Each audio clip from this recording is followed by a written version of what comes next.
Good afternoon, everyone. I would like to welcome you all for today's event that will talk about the new treatment approaches in multiple sclerosis and psychiatry. I would like to thank Jensen for sponsoring this event. I would like just to mention for the registration for the Saudi Council of Health Specialties, if you want the CME accreditation, you can fill out the form that is present in the chat box. We'll start our talk today with Dr. Ahmed Shatila.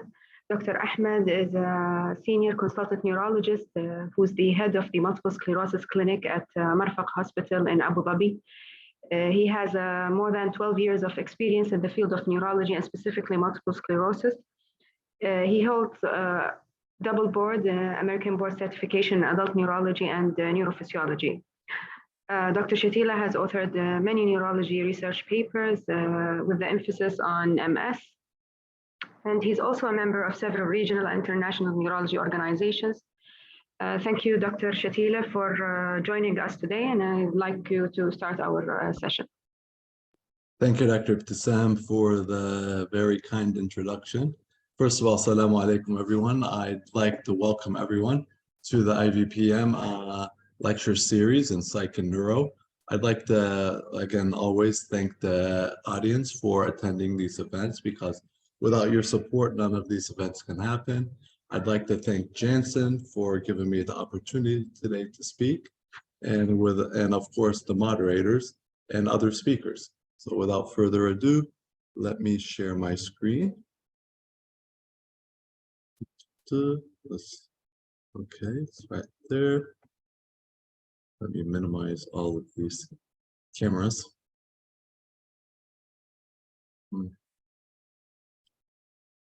Video panel. I'll put one of that. Okay. Just there we go. There's just so many floating video panels and cameras, so it's a little hard. Just that. Okay, let me maximize this.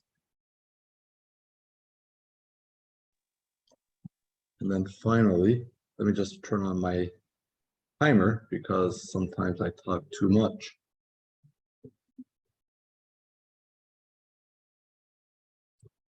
There we go. So today I'm going to talk about ponesimod and the treatment of relapsing forms of multiple sclerosis. This is an update of the emerging clinical data. Here are my disclosures. So today I'm going to talk about the mechanism of action of ponesimod. I'm going to also talk about the mechanism of the disease. We're going to then talk about the phase 3 clinical trial, the optimum, which will talk or delve into the efficacy and safety of ponesimod and multiple sclerosis. And then finally, I'm going to talk about ponesimod, preliminary examinations, treatment initiation, and finally, how convenient it is to be used. So there we go. So when we think about multiple sclerosis and the risk factors, this is the debate that always keeps coming, circling back and forth. And, we still don't really know what the exact cause of multiple sclerosis is. But, we do believe it's part infectious, part genetic, and part environmental and lifestyle. When we think about infections, a lot of studies have been honing in on EBV, a lot of viruses, but Epstein-Barr virus seems to be the main virus that has over a 32 times increased risk factor of developing MS if you're EBV positive. Genetics, we do know that MS does run in families. There does appear to be a genetic predominance of multiple sclerosis, even though it is not one-to-one, such as eye color or hair color. But we do know that if you have MS, you do have a higher risk of your children getting MS and your siblings. But again, it's not one-to-one because we know that identical twins only have a 25% increased risk of developing MS if their other twin has MS. And of course, we know the environmental lifestyles. And mainly we're talking about vitamin D, sunlight, smoking, childhood obesity. And there's been other prodromal issues such as depression early on. which may increase the risk of multiple sclerosis. So when we think about multiple sclerosis, and if we think about what the driving factor is behind the disease, it is an inflammatory disease. We know that the immune cells act together to initiate and advance MS pathogenesis. MS begins as focal inflammatory disease of the CNS, and as it advances, the lesions begin to accumulate, and you get this diffusive inflammation with neuroaxonal damage, which was shown very nicely almost, wow, it's almost like 20 years ago, and Bruce Trapp's landmark article or sentinel article where he showed the neuroaxonal spheroids. We know there's a complex interaction between the immune cells and the CNS as with MS pathogenesis. And the immune cells involved in MS pathogenesis, if you have to think about it, you've got the oligodendrocytes, you've got the microglia, and you have the astrocytes. Now, these three key components seem to play a role. It's almost like the pyramid of these three inflammatory markers. We know that MS eventually kills the oligodendrocytes, and the microglia are really CNS macrophages.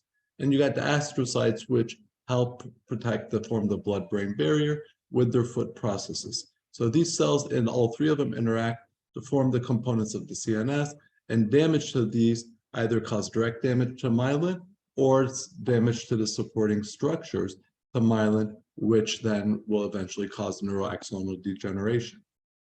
So let's first talk about the impact of MS symptoms. MS can impact someone's ability to work. More than 50% of people with MS will be unemployed 10 years after the diagnosis. We know that as their disease accumulates, as the disability accumulates, so does their level of unemployment, so does the healthcare costs, both direct and indirect, as well as the decreased quality of life. And there was a nice study done a couple of years ago where they looked at people's disabilities. If you looked at quality of life on the y-axis and disability on the x-axis, as your disability increases, your quality of life decreases. But what was interesting is once you get to around an EDSS of 8, which is about you are now bedbound, the quality of life of these people dropped below 0, which means that actually they would prefer to be dead than continue living. That's how impactful the disease can be on people. We know that people with relapsing remitting multiple sclerosis have a lower employment, as I told you, lower work productivity, increased healthcare costs, both direct and indirect, meaning cost of medications, MRIs, doctor appointments, indirect, lost days of work, sick leave, as well as, family time and time with their loved ones. So what are we going to talk about today? We're going to talk about ponesimod, or Ponvory's mechanism of action. So when we think about Ponvory, it's in a class of medications which are S1P modulators. This is not the first medicine to come on the market that interacts with S1P. The first one was fingolimod, Gilenya. Then we had sapinamod for Gilenya, fingolimod for relapsing remitting multiple sclerosis. Sapinamod or Mayzent is actually approved for active SPMS, and Ponvory is now a new class of medicine. It's a new medicine in that same class, but is it the same medicine? So that's what I'm going to try to talk to you today. Although it's an S1P modulator, it is not like sapinamod, it's not like fingolimod. So if we look at S1P, we have 5 S1P receptors. We've got S1P1 all the way to S1P5. Now in the brain, or in the MS brain, S1P1 and S1P3 appear to have expression that is upregulated in MS lesions in the white matter and in normal appearing white matter post-mortem brains of people with MS. In the astrocytes, we know that there's the S1P1 and S1P receptor as well. This expression is significantly increased in reactive astrocytes and active and chronic inactive MS lesions in the human brain. And then if you look at the CSF, there's also an increased upregulation of S1P1 in the CSF of people with multiple sclerosis compared to healthy subjects. So ponesimod, it is a selective S1P1 modulator. Now, why is that important? Because there are 5 S1P receptors. Some are for the heart, some are for the brain, some are for smooth muscles, some are for endothelial. So if you block all the S1P receptors, you will be blocking different aspects of bodily function that don't necessarily affect immunity or inflammation, such as with fingolimod, it's a very broad spectrum S1P modulator or S1P blocker. That's why you actually block the S1P modulation in the heart, and that's why you get the bradycardia and arrhythmias. So that's because of that. With ponesimod, it's not, you do not get any myocyte interactions. It is an oral active medication. It only binds to the S1P1. It's a very small molecule, so it's easily able to cross the blood-brain barrier. And because of its short half-life of only around 7 days, it's rapidly reversible. And we'll talk about what does that mean about the easy reversibility. So as I told you, it's a selective S1P1 with little or no, you see now, with little or no effect on other S1P receptors. Now, I've been talking about this idea more and more as the presentation goes on. If you look at the 5 classes of S1P receptors, S1P1 is mainly in lymphocytes, endothelial cells, atrial myocytes, smooth muscles of the CNS. You've got S1P2, CNS endothelial smooth muscles. S1P3, neural cells, endothelial cells, and smooth muscle cells. S1P4 is mainly lymphocytes, and S1P5 is oligodendrocytes. Now, ponesimod is only an S1P1 receptor modulator. Mayzent or sapinomod is an S1P1 and an S1P5 modulator. And while fingolimod is a broad spectrum S1P1 or S1P modulator.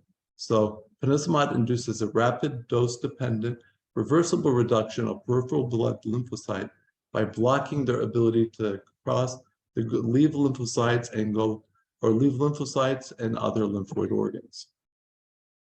So when you compare the S1P receptor medications, you got fingolimod, sapinomod, ponesimod. Now there is ozanimod, and I'm not talking about this just because it is not even available in the UAE. So it's really kind of at this point, a moot point to talk about. But if you already talked about the receptor selectivity, ponesimod is highly selective. The washout, while fingolimod can stay in your body for 6 weeks, ponesimod can only last for 7 days. So that's actually really good because you get a quick washout. If someone were to get pregnant, you can stop the medication, it's out of your body in 1 week. But that being said, even though it has a quick washout, you don't get the rebound, which we classically see with fingolimod. Now, why is that? We don't really know why that happens, but we do know it does have a very short half-life. You don't get the rebound, and it's able to wash out quickly if your patient were to be pregnant. And when we talk about the lymphocyte count reversibility, we know that with fingolimod, it can take up to 1 to 2 months for lymphocytes to return back to normal after starting fingolimod. And this gets very problematic because if you're going to try to titrate or switch from fingolimod to other medications, usually you need a lymphocyte count at least for, like, if you're going to go to dimethyl fumarate, you want it above 500.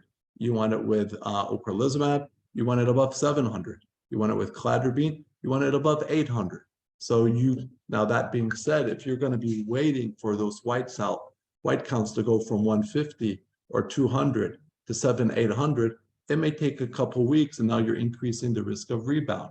With ponesimod, it can take 1 week, and these white cells are back to normal. So again, you can quickly switch and move from one medication to ponesimod or from ponesimod to another medication, and that makes it very versatile. When we talk about the efficacy and safety, we're going to talk today about the Optimum phase 3 trial. This was the phase 3 trial which basically got the medication approved. And what was it? It was a double-blind study which looked at ponesimod 20 milligrams versus teriflunomide 14 milligrams. Now, this was the first oral DMT with superior efficacy versus an active oral competitor. You know, a lot of the MS medications, now in the older class or in the past, they were studied against placebo. Now with the newer class of medications, we're studying it actually against active competitor. And why is that? It's not ethical anymore to be studying medicines against placebo because we do have treatments for MS. It doesn't make sense to have people on no treatment.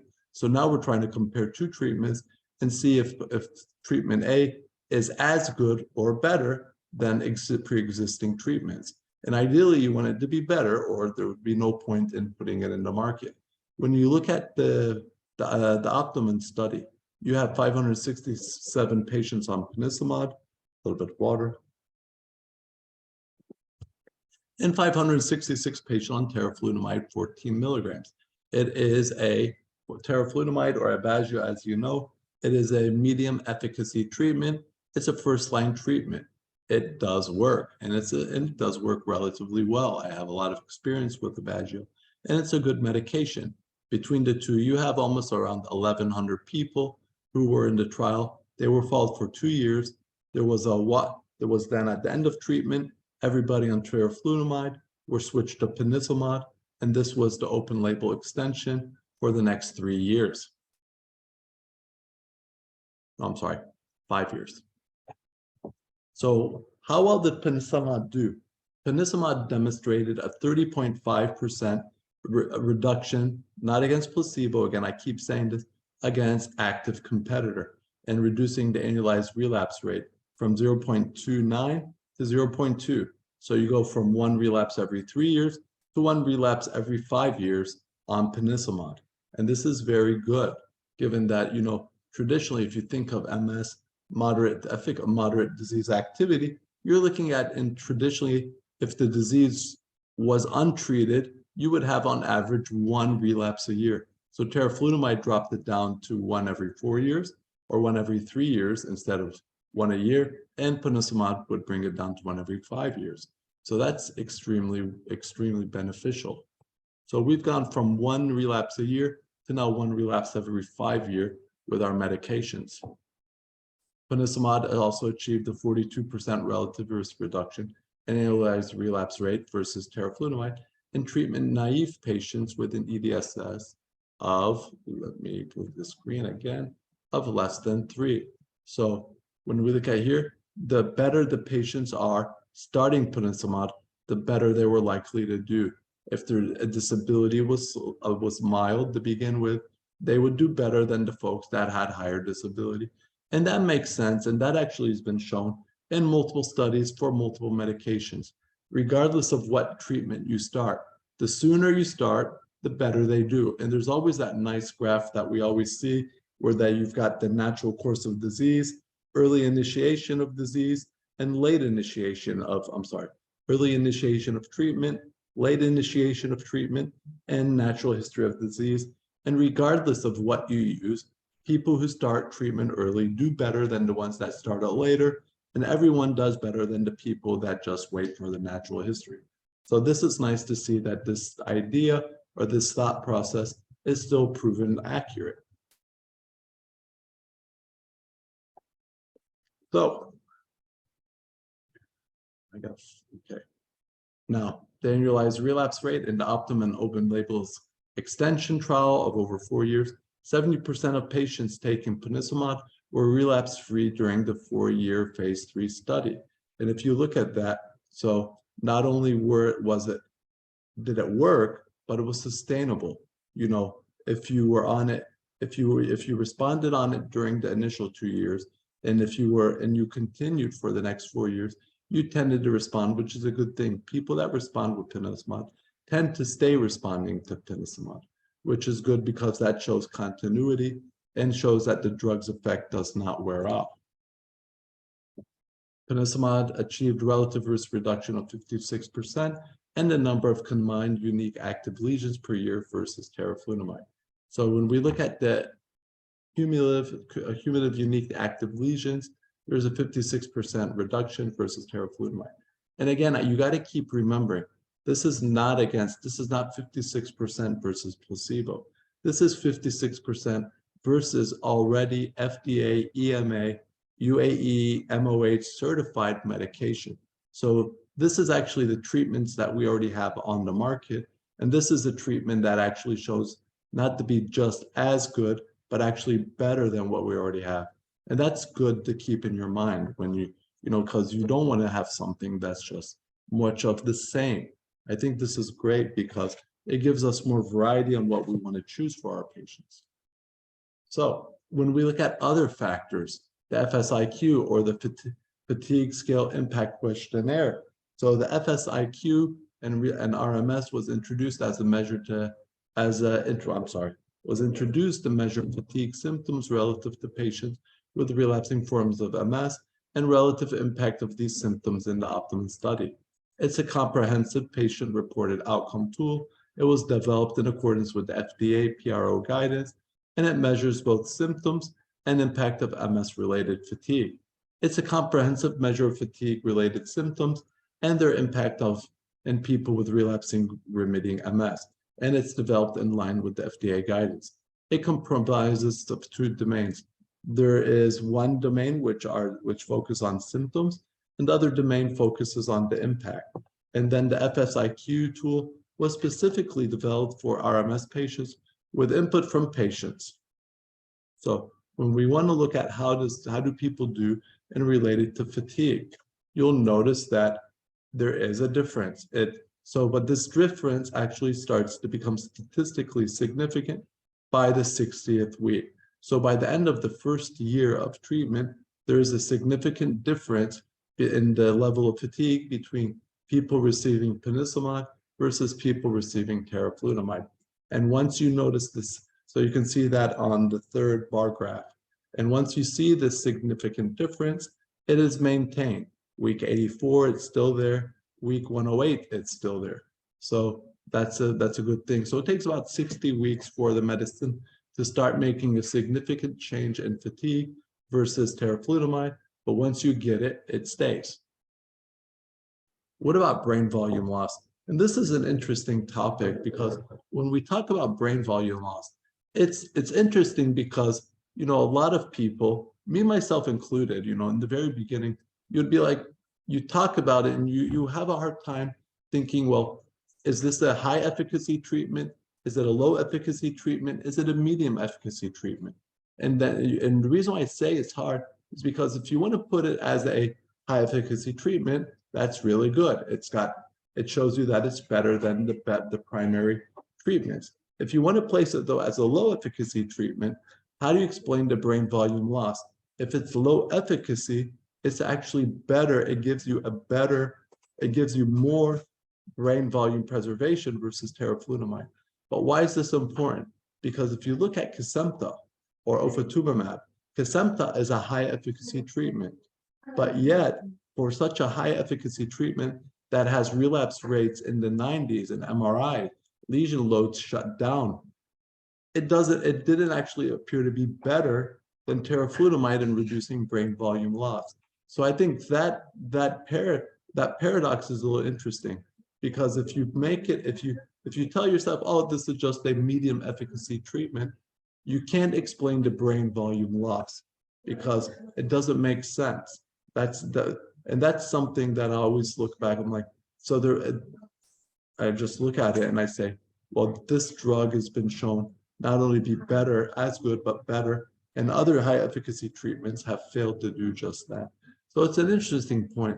So I don't think it is a low efficacy treatment. It's at least high efficacy. It may not be the highest efficacy, but you cannot place it in the field with the first line medications. It may have first line safety, but it's showing you high efficacy. It's got a high efficacy batting average, if you want to look at it like that. What about lymphocytes? We know with the lymphocytes, now, one of the biggest things you got to keep in mind with any S1P modulator is the lymphocyte reduction and how fast does it return when you take the medicine away. Now, if you look at placebo versus ponesimod 10, 20, and 40, you'll notice that within 7 days, the lymphocytes are back to normal. And that's extremely beneficial, like I told you, because first of all, it helps you switch off ponesimod to another medication if you need to, but also you don't get the rebound. Now, why you don't get the rebound? I don't know if we have that answer yet, but there is no rebound, and your lymphocytes do return to normal. And this is important because if someone were to get pregnant, the medication's out of their body quickly. Another thing also, and the fact that the lymphocytes go back to normal relatively quickly, it's great for pregnancy, but also you don't get any problems with vaccinations, including live virus vaccinations. You can do it. So when we look at safety, when we look at the safety of penicillamide versus teriflunomide, there wasn't any significant difference between serious adverse events, transient adverse event, or anything leading to treatment discontinuation. Now, even though a lot of people used to worry about penicillamide maybe causing bradycardia, maybe affect, because Gilenya causes bradycardia and people thought penicillamide would do the same thing. What was interesting is that nobody died in the trial. 2 people died in the teriflunomide. More people thought that you were going to see deaths in the penicillamide trial arm. Now, the 2 people that died were not related to teriflunomide either, but it just kind of happened, unfortunately, but it was not related to the medication. But no one died from any cardiac issues or any other issues on the penicillamide arm as well. When you look at what's the most common side effect, it's increase in the ALTs. The ALT, you do have an increase. It is transient. Usually it's less than 3 times the upper limit of normal, and it returns back to normal, and it's usually not symptomatic or problematic. You don't get the other problems which we associate with teriflunomide, such as alopecia, upper respiratory infections, or nasopharyngitis. What about safety? I already told you the most common is the ALT increase, but usually it's less than 3 times upper limit of normal, and it tends to return to normal. It's a transient increase, and it returns back to normal even if you continue the medication. You don't have to stop the medication for the ALTs to go back to normal. And that's good, so that when you see it, you just keep an eye on it, and usually it'll go back to normal. So how does it compare to other MS treatments?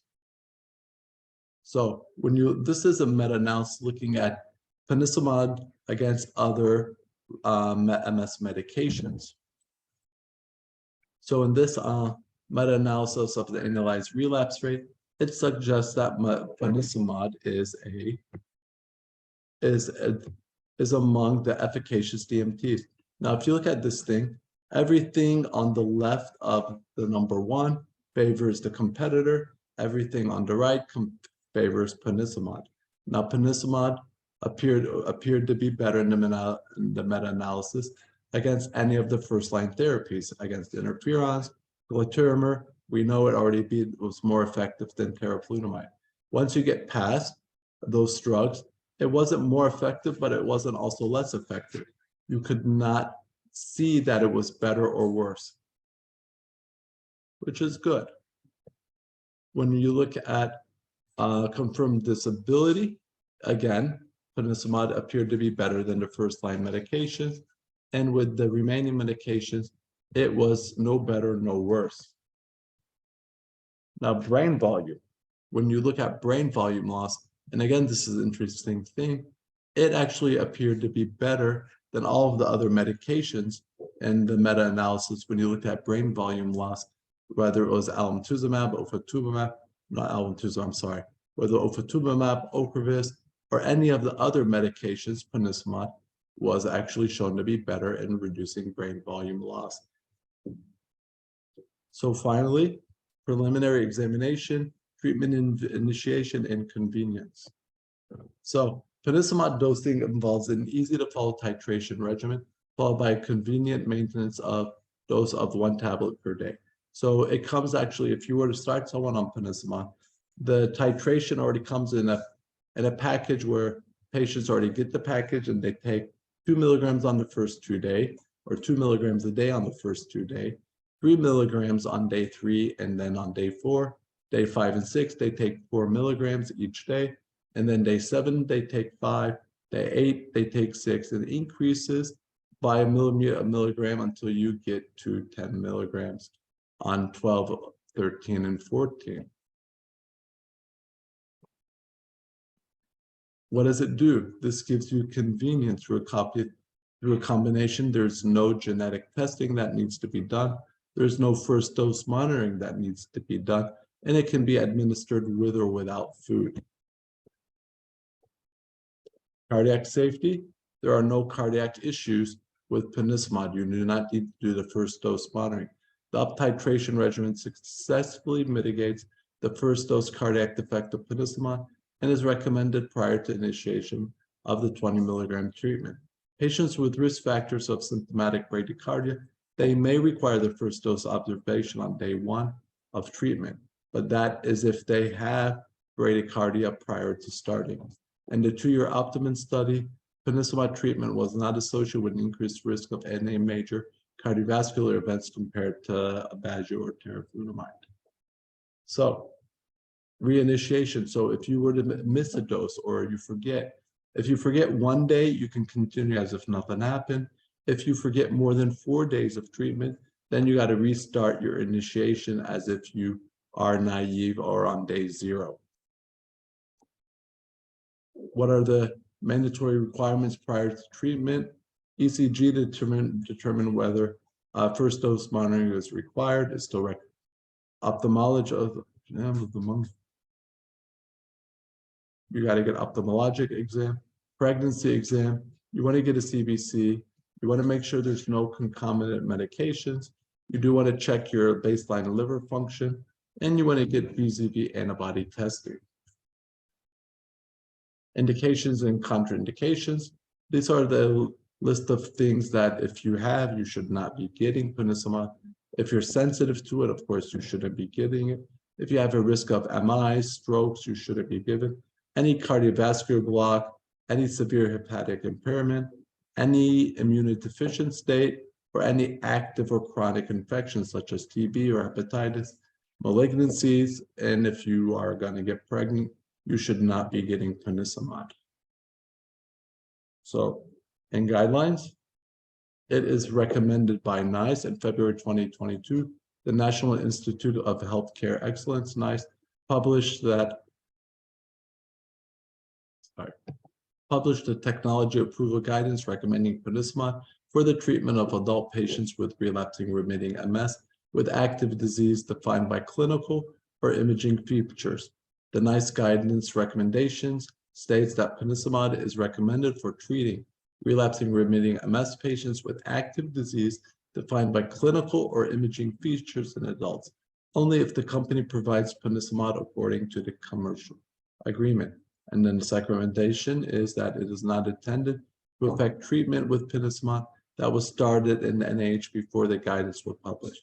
People having treatment outside this recommendation may continue without change to the funding arrangement in place for them before the guidance was published until they and their NIH clinicians consider it appropriate to stop. So in summary, ponesimod is the first S1P receptor modulator that was shown superior in reducing relapses and lesions against active oral competitor, teriflunomide, in a large phase 3 study.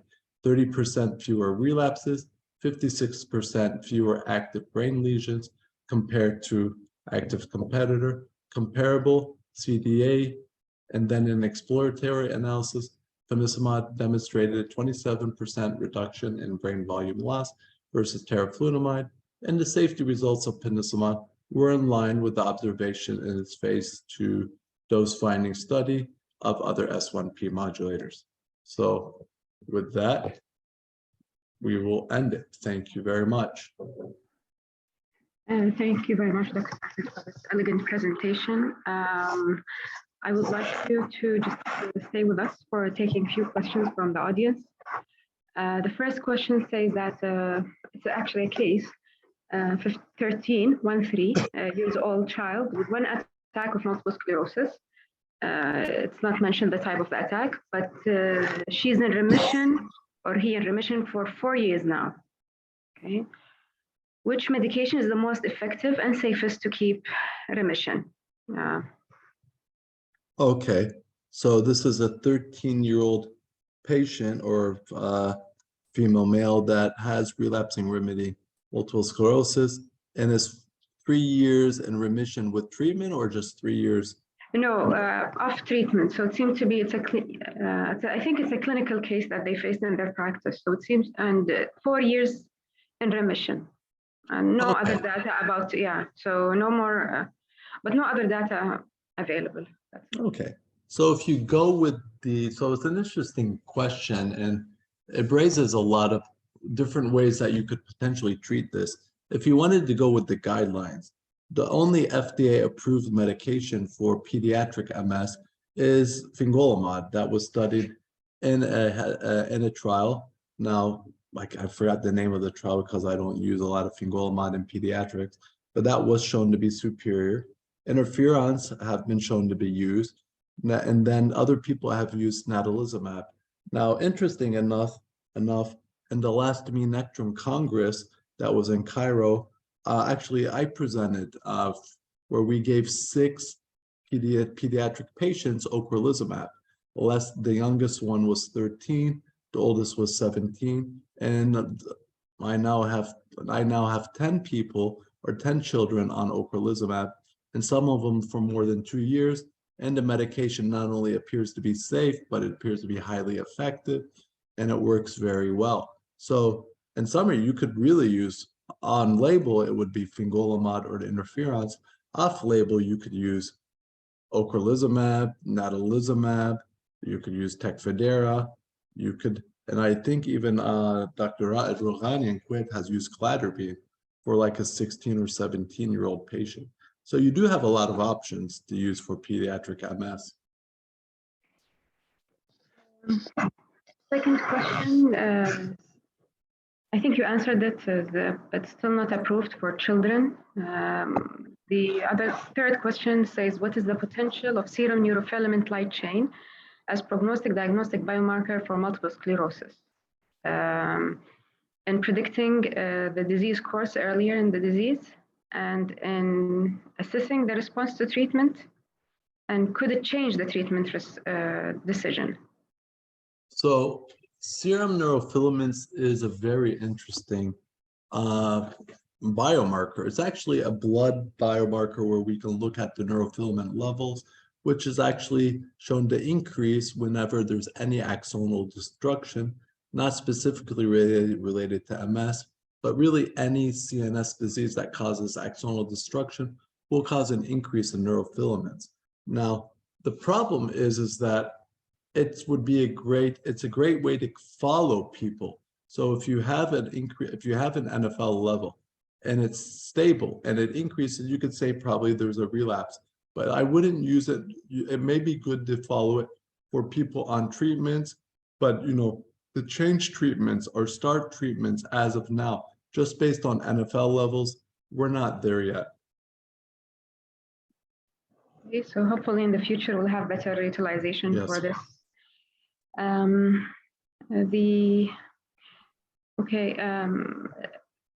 What are the precautions for the use of pronsinomod in patients with liver cirrhosis?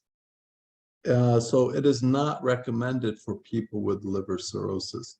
So if you have liver cirrhosis or any active infection that can affect the liver, such as hepatitis, I would probably avoid pronsinomod. Sure. This is I'm not sure about this question, but maybe you would have a better perception about it. What do you think that chelation could improve the symptoms of MS? I'm not sure about chelation therapy. Yeah. I don't chelation, if I'm not if I go back to medical school days, chelation, isn't that like the removal of heavy metals in the body and things like that? Yeah. But yeah, doctor. Yeah, I don't know. I know that there's no treatments with chelation for multiple sclerosis, and as of now, it's off. It's not a treatment that we use, and I don't know of the benefit of it or versus the risk of chelation with MS. Neither do I really. I haven't even read in the literature anything in chelation and symptoms management. So, Dr. Shatila, Dr. Ibtisam, if you allow me, I would like to ask Dr. Shatila a question. We know that ponesimod is not FDA approved for the treatment of pediatrics, but given that other S1P receptor modulator like fingolimod is approved, do you think that it will have the same good safety and efficacy in this population? I would probably assume that it would, Maya. It's an excellent point. I would expect, that it'd probably be, well, we already use other. We know that Gilenya has actually been studied and approved, and we know that ponisimod works very similar to Gilenya, but with more selectivity reduce side effects.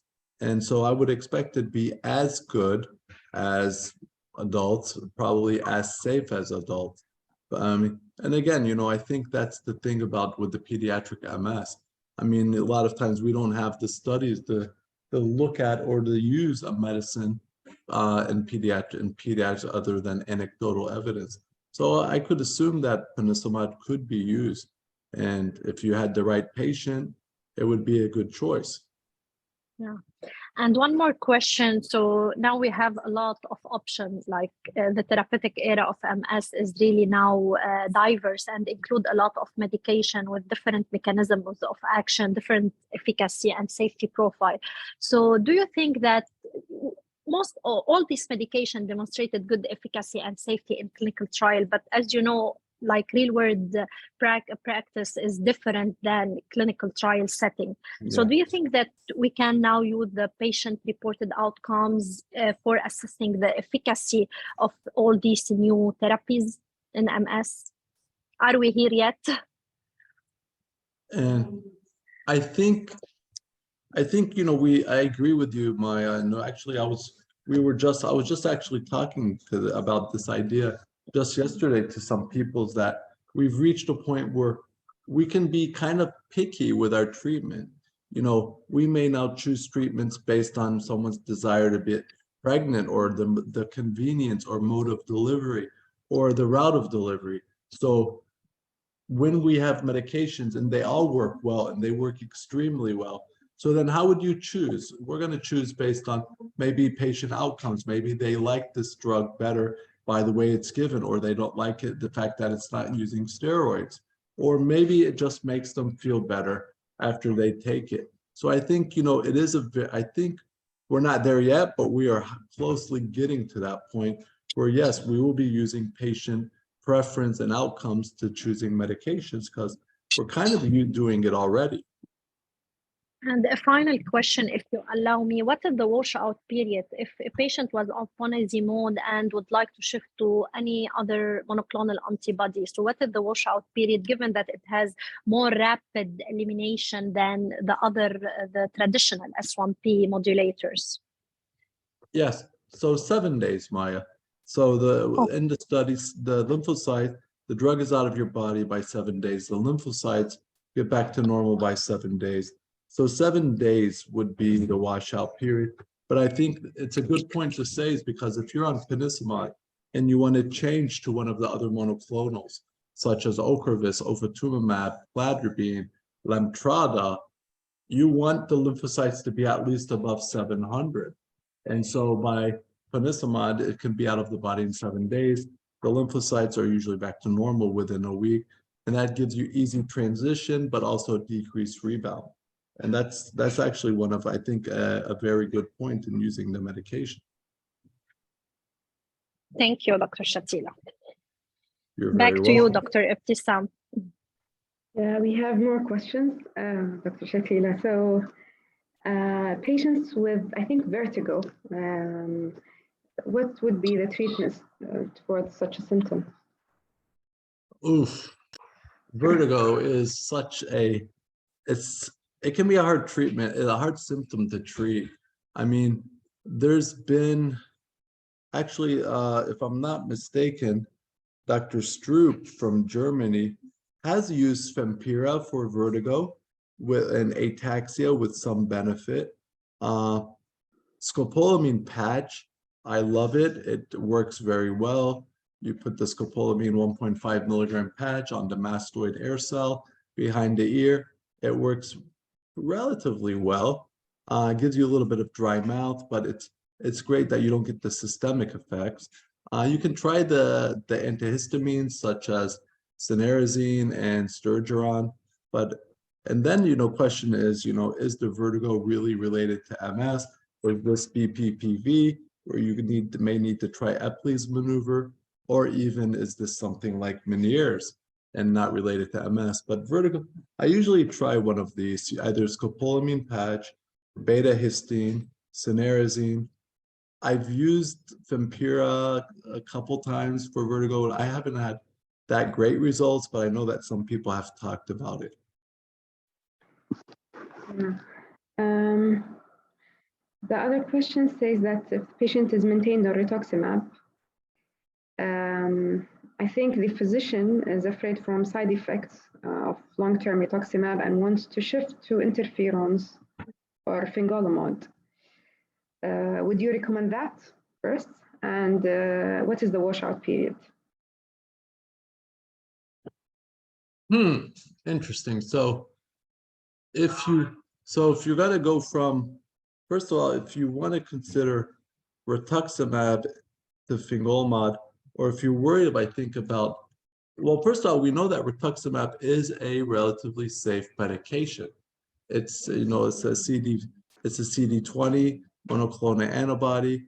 It's relatively safe. There's been some long-term data on it, and it doesn't have any increased risk of PML unless it was used in people with multiple other medications, immunosuppressants. It's a very good medicine now, but if you decide, well, you want to switch either for perceived safety, or maybe you want to cut down the patients getting older, you don't need any washout to interferons. That's the first thing. Now to Gilenya or fingolimod, I haven't used any rituximab to fingolimod, tell you the truth, but I've used fingolimod to rituximab or fingolimod to ocrelizumab. But if you were going to use rituximab to fingolimod, I would probably wait, first of all, for the CD20. You can do a flow cytometry, looking at the CD19 cells to either go above 0.1% or 10, and then switch them out. Or that's probably if you wanted to be on the safe side.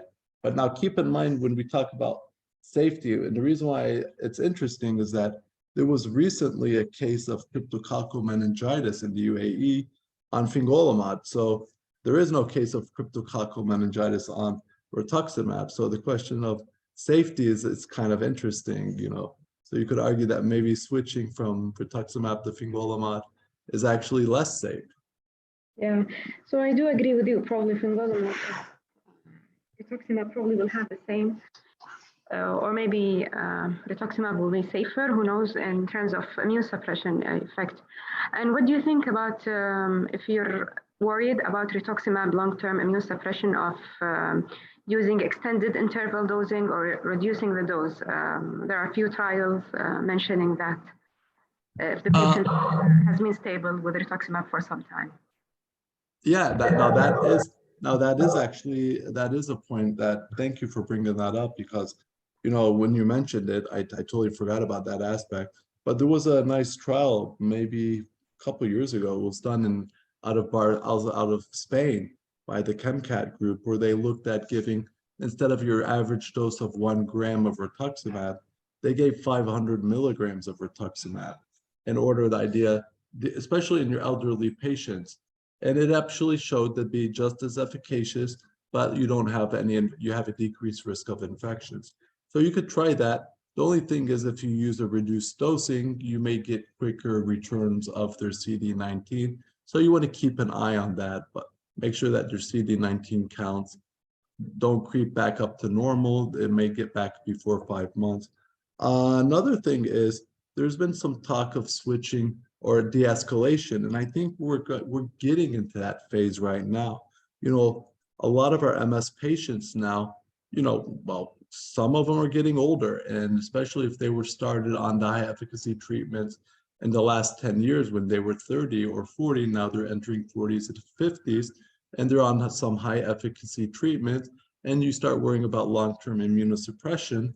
And the question is, if these patients or people are doing so well, do you really need to continue keeping them on this type of medicine? And there's some talk of de-escalating them down to dimethyl fumarate is one. These are all very small trials. Nothing yet is in any guideline, but you could think about de-escalating to dimethyl fumarate, interferon, Aubagio, or even, and again, you could, but again, these are still case presentations of small samples, but people are starting to do it. Yeah, so hopefully we'll get an answer to that question. I think we have no more questions, Dr. Ahmed. I would like to thank you again for joining us in this IVPN lecture today. Thank you, Dr. Sam. We have one more question, if you don't mind. Yeah, sure. If ponesimod can be started in CIS, clinically isolated syndromes? So that's interesting. You know, when you look at the new guidelines in the US, there is no more differentiation. All the medicine are approved for all types of MS. So in theory, yeah, you could. So I don't know what the European, what do you call it? I'm blanking on the word. The label. Yeah, the label. Yeah, well, the labels. I don't know what the European label is for ponesimod other than relapsing remitting, but I know that Americans, they know all the new MS medications are approved for all forms of MS, active, SPMS, relapsing remitting, CIS. So they've kind of made it easier like that. So yeah, you could, even though it wasn't studied for CIS patients, you could use it. And do you agree with me that probably with the new McDonald's criteria, that probably the CIS cases are far less now, and probably some of them are now clinically definite MS, even from one attack? Definitely. Definitely. With the new McDonald in 2017, we see less CIS because now you're diagnosing MS from the first clinical attack on the first day. And that being said, I can tell you that there's probably going to be a new McDonald criteria coming up, because I know that Dr. Bassem Yammoud, he actually has the honor of being on the new McDonald criteria committee, and because he actually mentioned that. And I think that's great that we now have, for the first time, a physician from our region being active with international guidelines. So that's a great thing. So yes, I don't know when it's going to come out, but yes. It's in the summer. In the summer? They will be meeting in September, in the summer, to finalize this. So I guess stay tuned for the 2023 revised McDonald criteria. Yeah. But yeah, and I think, with the new criteria, it's even, maybe they'll have neurofilaments, I don't know. It may even get easier to diagnose MS. So let's stay tuned and see. But we know that the 2017 criteria made it extremely easier to diagnose MS compared to the 2005, which was, I remember when I was a resident, was such a pain when you think about number of T2s, active, inactive, where they're at. And then it just kept getting easier every time they revised it. So it'd be interesting to see what they're going to put this year. Yeah. Thank you, Dr. Shatila, for always accepting our invitation, and despite your super busy schedule, and for answering all our questions. So just not to delay Dr. Ibtisam and Dr. Mahdi, we will be moving to Dr. Ibtisam lecture, and I will be presenting her. So Dr. Ibtisam As-Subaiti is currently a consultant neurologist, neuroimmunology, and MS specialist at King Fahd Military Medical Complex in Dhahran, Saudi Arabia. In addition to her bachelor degree in medicine and surgery, Dr. As-Subaiti successfully obtained the Saudi Board Certification for Neurology in 2006, the MS Specialization Certification in 2008, and the Specialty Certificate in Neurology from the Federation of Royal Colleges of Physicians of the UK in 2014. Moreover, she underwent a neuroimmunology fellowship at the University of British Columbia and recently a neurophysiology trainer in Copenhagen, Denmark. Dr. Ibtisam is the chairwoman of the Joint Local Training Committee of Neurology in Eastern Province, Saudi Arabia. She has many publications and has been invited speaker in different topics pertinent to neurology. Dr. Ibtisam will discuss today the safety and efficacy of ponesimod in real world, so from real world data and not from the clinical trial perspective. It's always a pleasure and an honor to have you, Dr. Ibtisam. The floor is yours. Thank you very much, Maya, for this introduction. Now, having this lecture said after Dr. Ahmed will make my life easier, because probably It will be more or less a summary of what he have said, and we'll touch base on other different studies. So Dr. Ahmed had mentioned the mechanism of action. It's a sphingosine 1 receptor that is highly selective. And this receptor is present on different cell surfaces of in the body. The most important are the ones that are present in the brain and nerves, and the heart and blood vessels. And the more selective you have, the less potency to involve other organs, and it will only prevent the lymphocytes aggression from the lymph nodes. So all of these sphingosine 1-phosphate receptor, whether they are selective or not, the ones that are available in the market are oral medications that are taken daily. And it will be very difficult, but interesting to compare between these different types. And all of them have been approved in multiple sclerosis, relapsing remitting type, with the addition that fingolimod is also proven in pediatrics, and siponimod is approved in secondary progressive MS. Ozanimod and finazimod also have been approved for the relapsing MS and the active secondary progressive MS. I think Dr.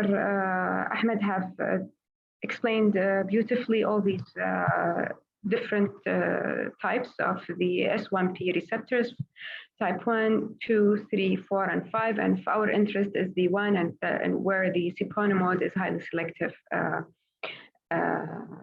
on, and that's why you don't see the other receptors involved, and probably that's why the side effects are less.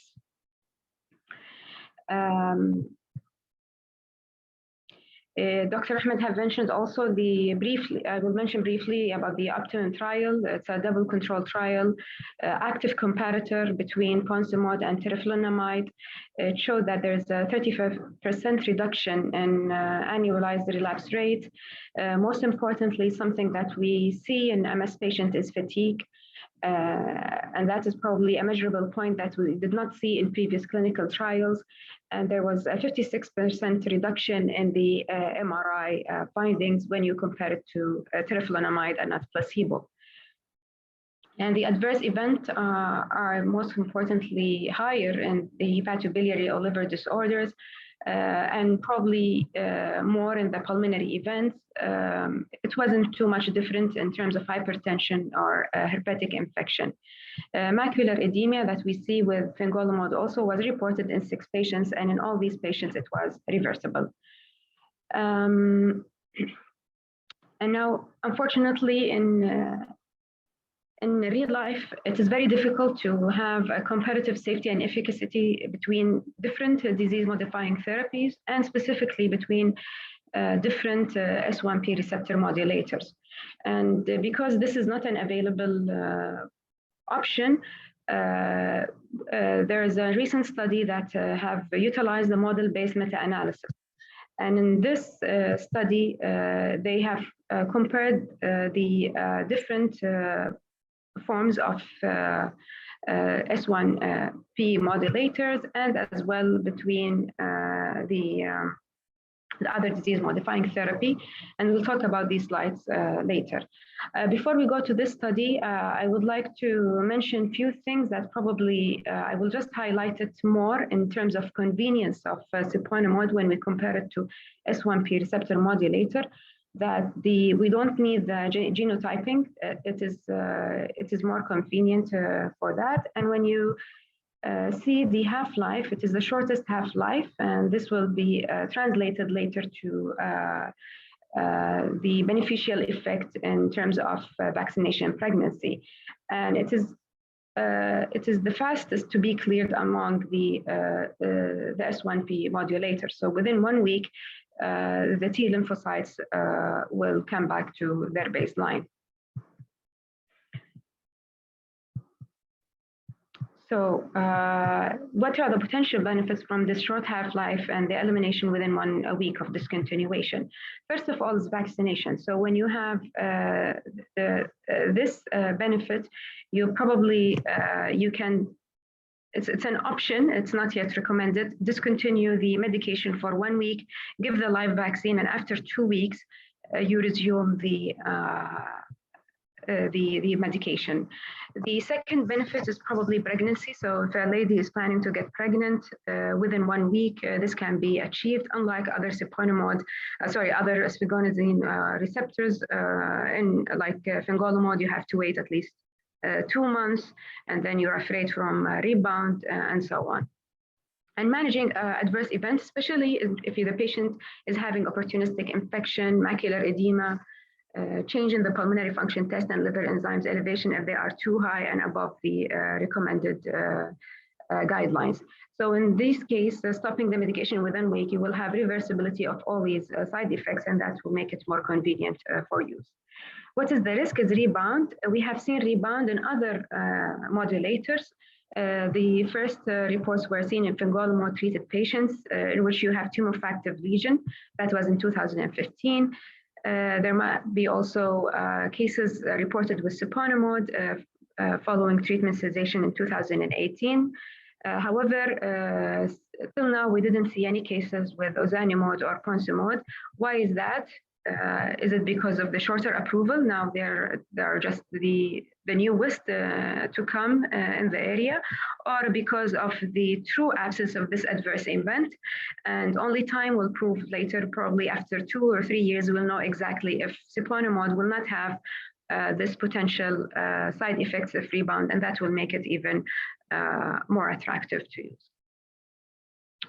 As I mentioned earlier, you can have an interruption of 1 week and to have the vaccination, and then after 4 weeks you can give the vaccine. I'll talk about specifically the importance of this with COVID-19, or probably we can omit that in patients with live attenuated vaccine, COVID-19 vaccine, but in live vaccines, probably this will be of particular interest to be used. Very important, it is something that need to be discussed very well with the patient, that till now we don't know what is the exact rebound with this medication. The second trial is showing the efficacy is the Friedman et al. Trial that was published in 2022. It is the analysis from up to 8-year follow-up of the phase 2b core extension studies.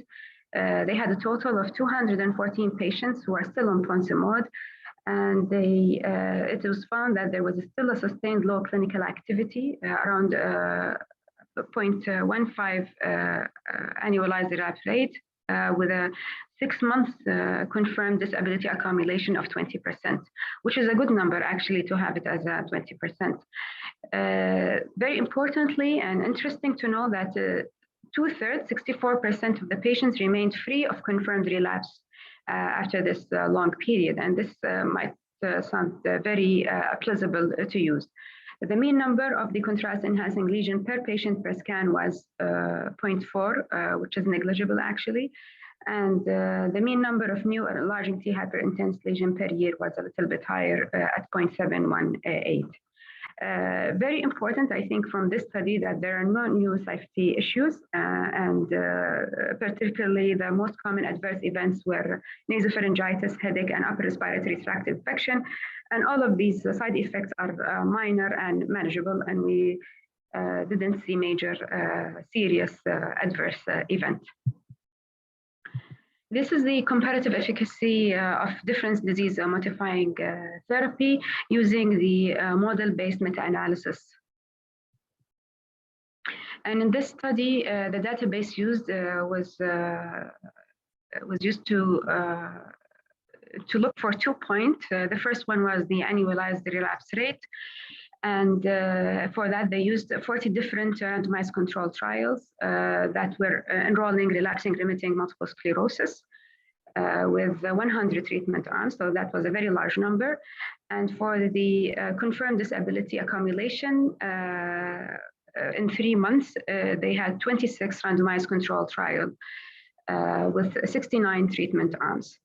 The trial included all patients, all studies that were randomized control with at least 25 subjects per treatment arm.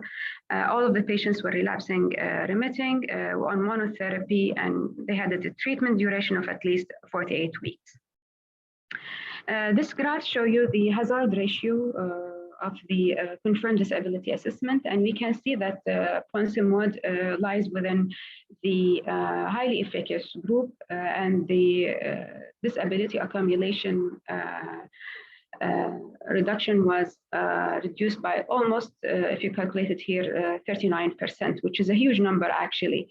And that is also was true for other sphingosine 1 receptor modulator, and it wasn't far away from other monoclonal antibodies or like alumtuzimab, ofatumumab, or ocrelizumab. We don't see the effect of the disability accumulation only in 2 medications, the GA and interferon beta 1B, which is the betaferon, and probably it was not statistically significant in patients with ozanimod. So it was relatively well, but we didn't see that it has reached a statistical significance because it's crossed the line here. The second point was the annualized relapse rate. Again, Ponce-Mod is still high on the list, considered within the highly efficacious medication, and there was a reduction on the annualized relapse rates by 53% versus placebo. So I forgot also that the comparison in the previous graph, which is the disability accumulation, was also measured against placebo. And you can see that there was a reduction in all disease-modifying therapy. The highest is among the monoclonal antibodies, and then just not far away, the sphingosine 1-phosphate receptor modulators.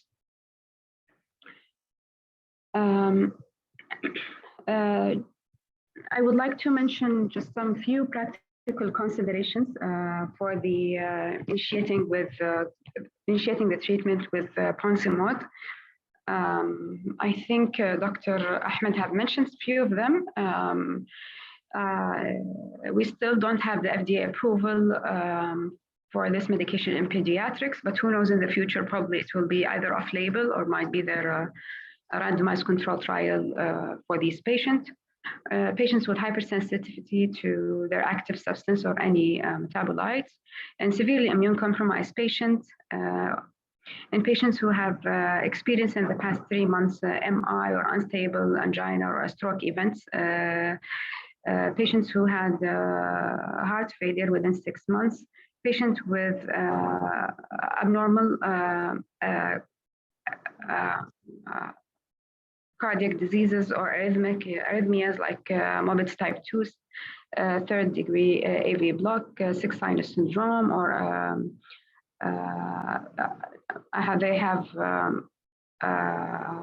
if they have a functioning pacemaker is present, then probably this will be useful for them and they can be enrolled with this medication. If they have severe active infection, it is a contraindication. If they have active malignancy, they have moderate to severe hepatic impairment, and that answers the question of cirrhosis, they cannot be on such medication. It's not used in women who are not using effective contraception, and of course, they are pregnant or breastfeeding. You should have at least an ECG prior to treatment initiation. And you need to have a cardiologist on board if you have any of the patients who have arrhythmias or are on beta blockers. And you should have a very special caution and have an ECG, and those patients who probably need first dose monitoring. If the heartbeat drops below 55, you need to interrupt these beta blockers, or sometimes you need to do 4-hour monitoring, and then this can be extended if the heartbeat dropped even below 45 beats. Special word about the vaccination and COVID-19 specifically. There are a few data, especially now. Now it's not anymore an emergency, but it's important to know there have been data suggesting that almost more than 80% of the patients appear to develop a measurable humoral response after COVID-19 vaccination. So till this point, it is safe to give the COVID-19 vaccination for patients receiving siponimod. And probably you can reassure them with such data that you are going to be within this 80% who have developed a good humoral response. And there is no need for the interruption of treatment for giving such vaccine. However, this interruption can be if you are considering other types of vaccine like live vaccines, and I have mentioned that earlier. The washout period, you can see it here in different disease-modifying therapy, and the shortest really among them is ponsimod. And in 1 week, probably the medication is out of your system, and the lymphocyte count can be irreversible within 1 to 2 weeks. The dosage titration, I will not go through it. I think that was mentioned earlier, and the label that comes with the medication is very illustrative. Most importantly, if you have an interruption of more than 4 days, you need to start over. If you interrupt the medication or the patient forgets to take the medication for less than 4 days, they can just resume without any change in the treatment schedule. I think by this, I conclude my presentation, saying that the sphingosine 1-phosphate receptor modulators are actually an evolving class of DMTs for relapsing MS. There's a good efficacy and safety profiles provided with precaution measures if followed. Currently, we have 4 drugs approved for adult relapsing remitting MS. We have one of them, fingolimod, for pediatrics. We know that siponimod is highly selective, second generation. It maintains good efficacy and decreases disease activity, and it has a favorable safety profile actually, and shorter washout period that can be used clinically. The magnitude of treatment effects seems to be in line with other disease-modifying therapy, and actually it can be placed within the highly efficacious treatment. It's important to mention it has superiority in reducing fatigue compared to reflunomide, and it is still required, and we'll wait for time for real-world evidence for better harness the full therapeutic potential and refine its use in multiple sclerosis. By this, I end my presentation. Thank you very much for listening. Thank you, Dr. Ibtisam, for an excellent presentation.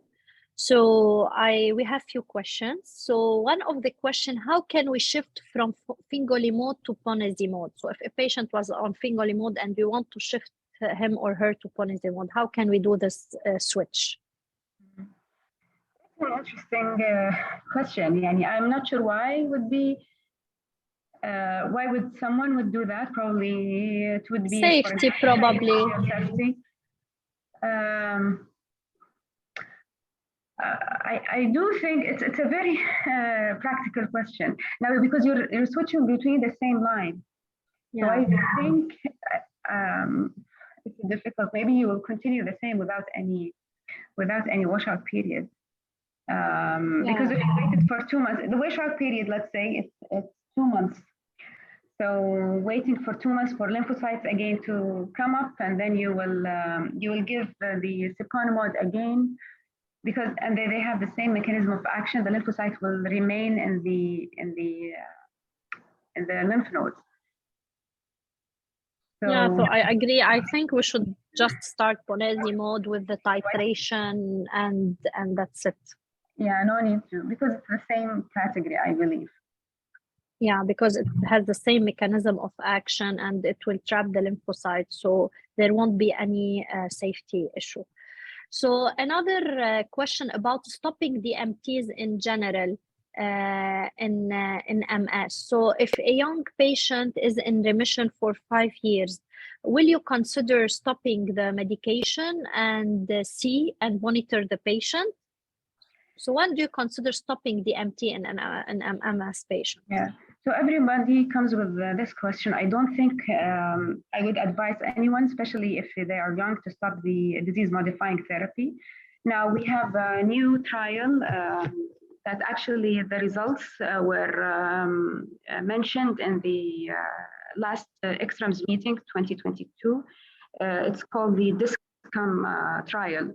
And in this trial, they looked into patients who are above the age of 55 only. So they are not young, and if it is safe to discontinue this medication. And the initial results was probably it might be an option. However, it is not yet published, and we need further analysis. But it needs to be carefully discussed with the patient that you might have a relapse. So patients who are under 55, I wouldn't really discuss this option at all. And hopefully the DISCOM trial, once published, will have a better stand of point, inshallah. Yeah. And another question, do we have any cost-effective study available between the different disease-modifying therapies? Yeah. Mainly between S1P receptor modulators? So for sure, between S1P receptor modulator, we don't have. Between other disease-modifying therapy, I'm not aware of. And I would believe that it will be difficult to be conducted unless, it will be a very political way of comparing the cost effectiveness.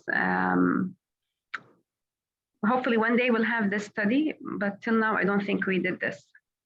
Yeah, we don't have a pharmacoeconomic study in MS, and actually not easy to do pharmacoeconomic studies, but probably if we do have in the future those studies, this will help in choosing a specific DMT for a specific patient.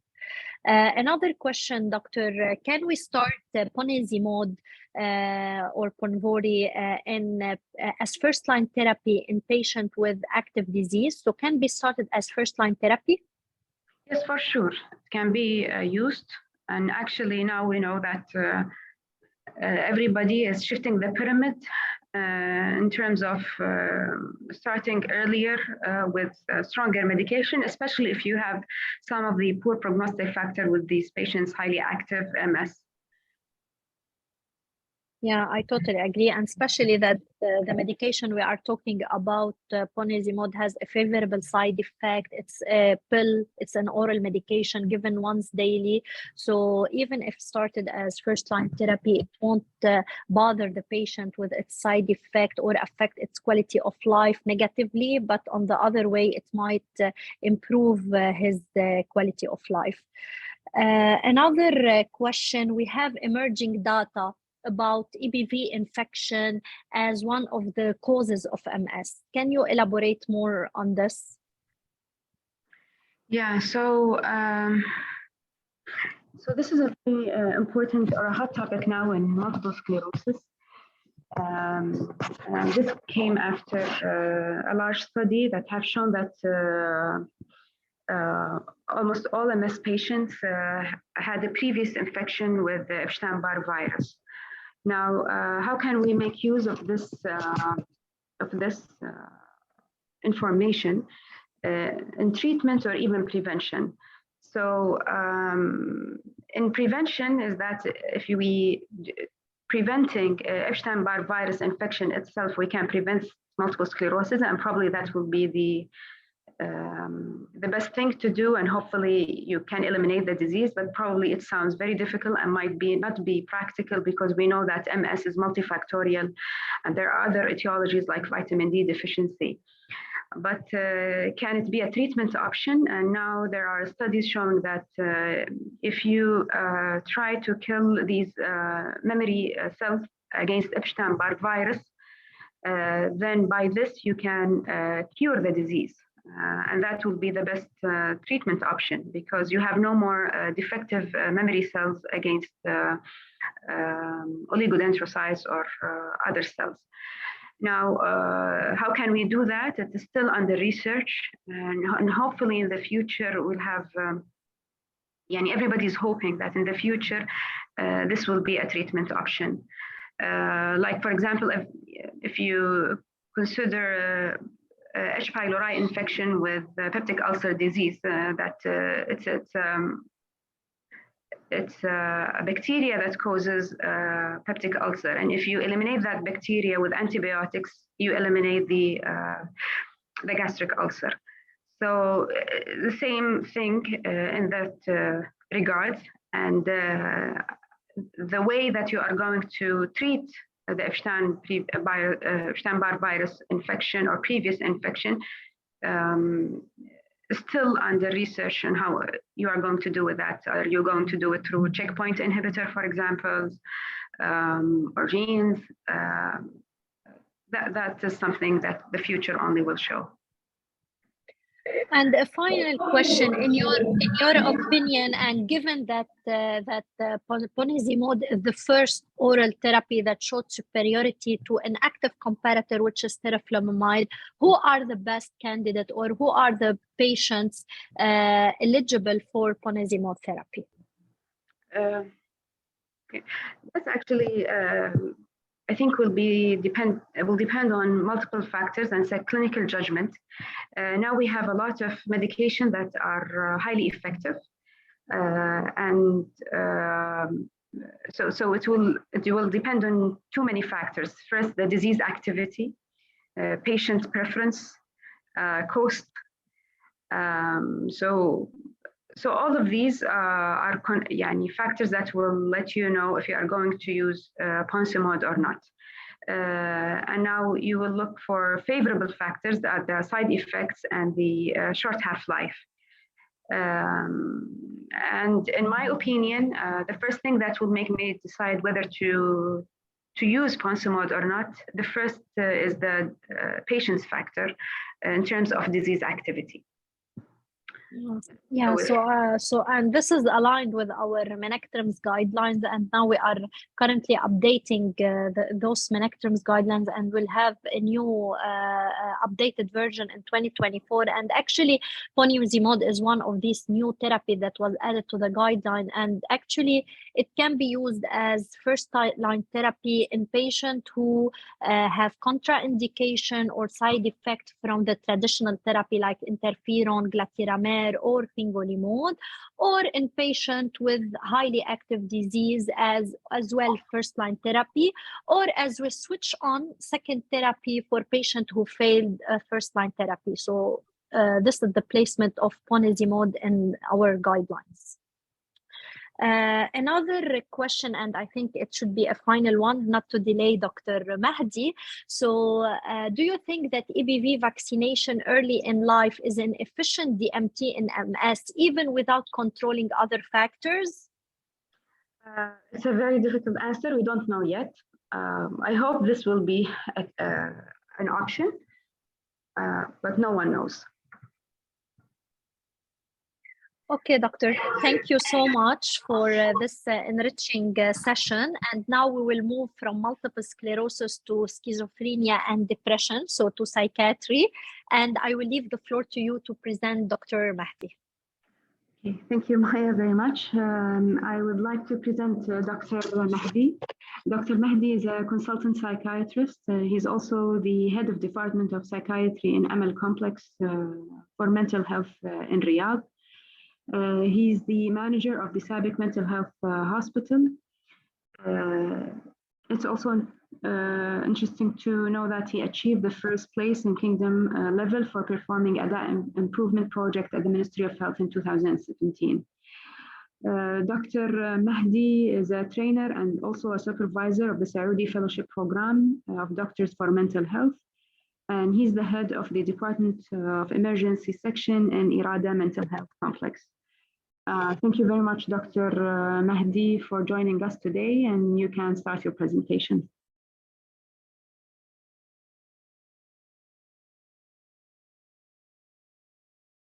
Dr. Mahdi, do you hear us?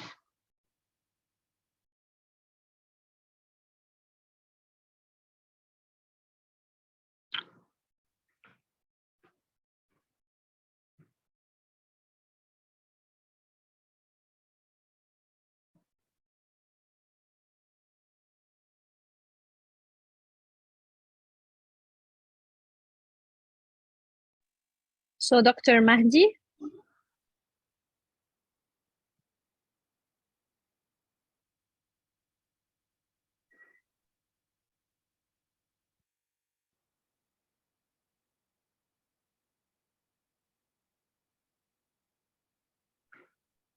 Dr. Mahdi, are you with us?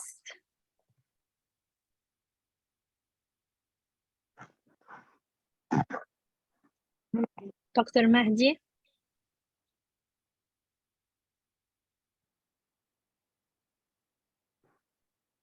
I think he's trying to. Dr. Mahdi? Maybe he's unmute. Please, no, he's unmute. Doctor, please share your slide, your presentation, and you can start your presentation.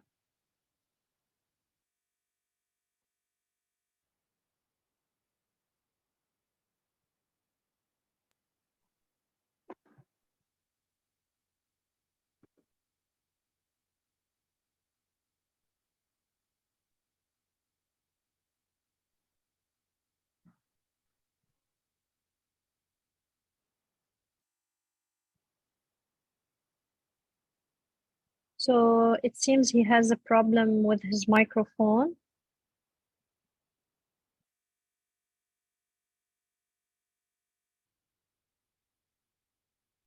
Dr. Mahdi, maybe you can change the mic option.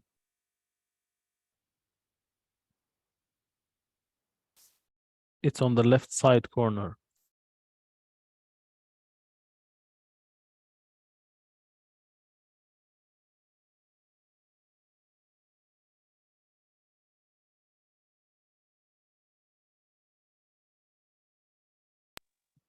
Dr. Mahdi, you are muted. That's why I think we are not listening to you. Now you are unmuted. There is a small arrow on the side beside the mic. You can press that and select the proper microphone that you're using. Maybe this option is not properly selected.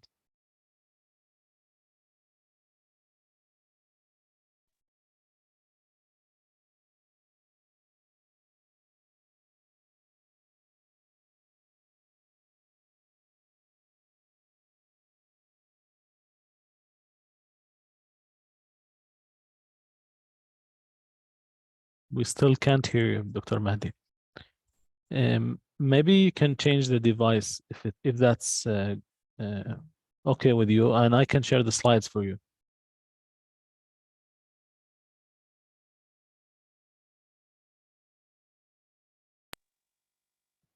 So if you can just connect from your phone, and Hussam will be sharing the slides for you. We really apologize from our attendees for this technical error, but as you know, in the virtual world, such issues always happen.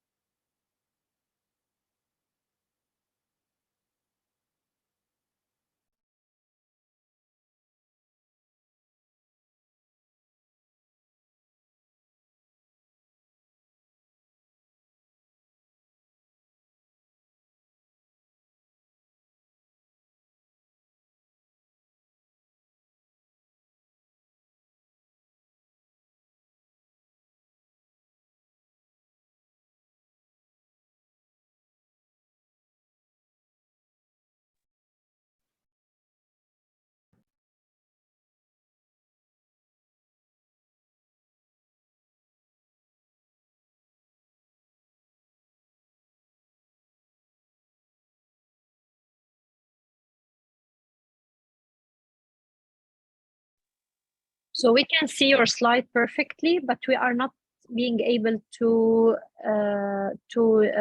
hear you. Not sure if you are talking. You are unmuted.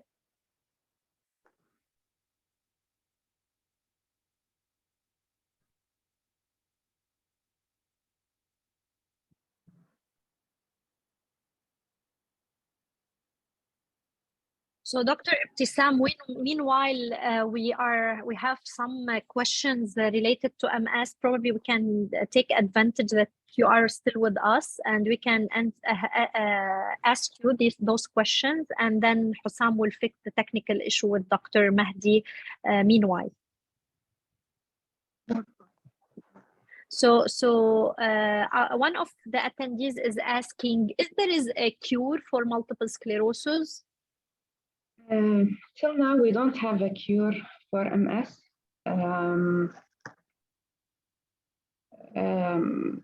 We hope that one day we reach this level for any chronic disease, not only for multiple sclerosis, and that is the hope for all diseases, actually.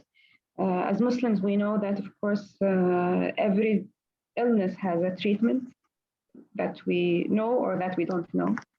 And there have been advancement in treatment in MS, in comparing the previous disease-modifying therapy to now era.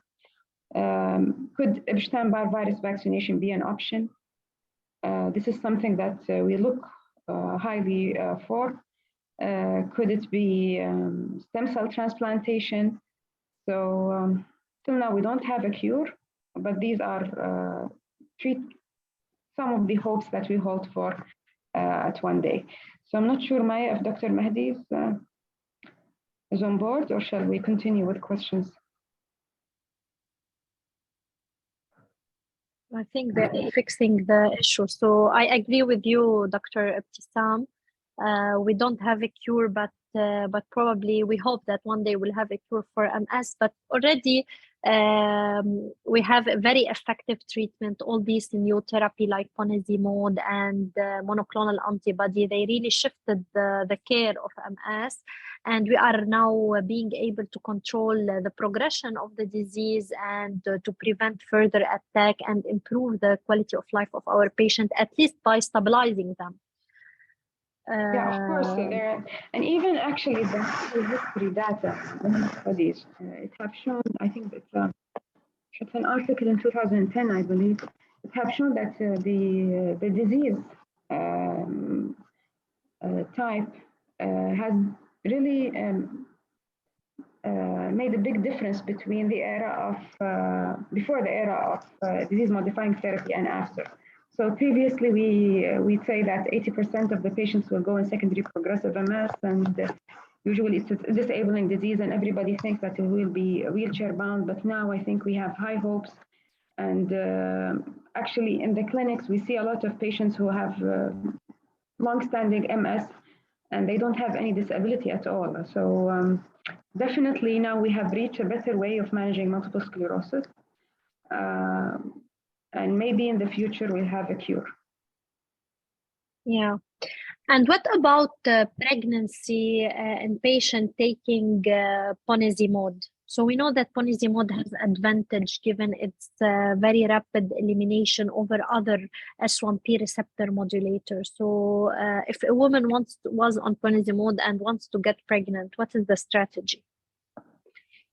So it's just basically to stop the medication, and then after 3 to 4 weeks, we say 4 weeks, they can plan pregnancy. That's usually what you advise your patients to do. Unlike other medications, like fingolimod, at least 2 months. Yeah.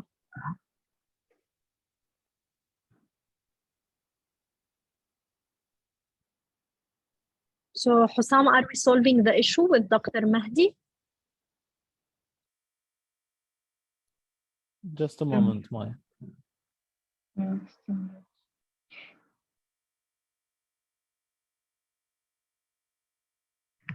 We really again apologize from our audience for this technical error.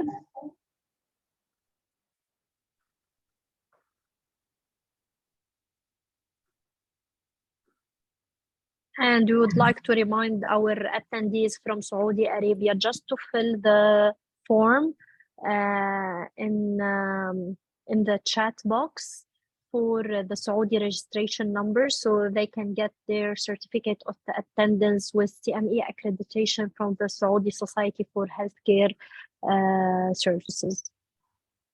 And you will receive all your certificate of attendance by email within 1 week of today.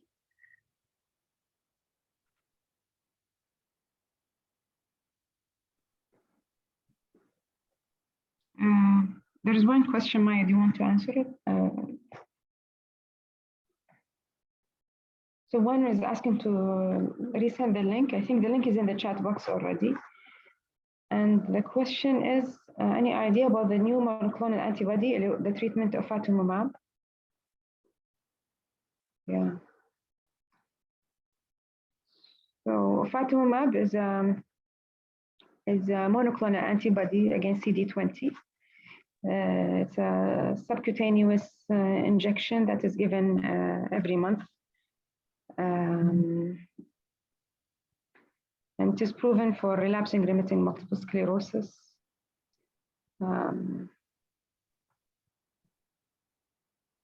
It is among the other CD, like we have now in the market, the ofatumumab, the rituximab, and the ocrelizumab. Probably ocrelizumab and rituximab, they work on the same subclass of CD20. Ofatumumab work on a different subclass. And the data have shown that probably maybe ofatumumab have a better safety profile. However, it is like Ponsimod, it's a new medication that's in the area.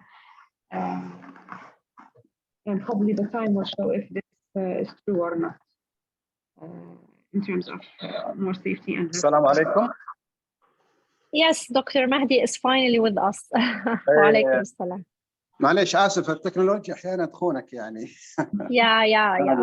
Things happen in the virtual world. We are used to it. So you are the most welcome, Dr. Mahdi. So we'll be sharing your slide, and please go ahead, not to delay further you and our attendees. Go ahead. Okay. So today we'll talk about the new treatment approach for schizophrenia and treatment-resistant depression. So schizophrenia, by definition, is a disturbance that must last for 6 months or longer, including at least 1 month of delusion, hallucination, disorganized speech, grossly disorganized or catatonic behavior, or negative symptoms.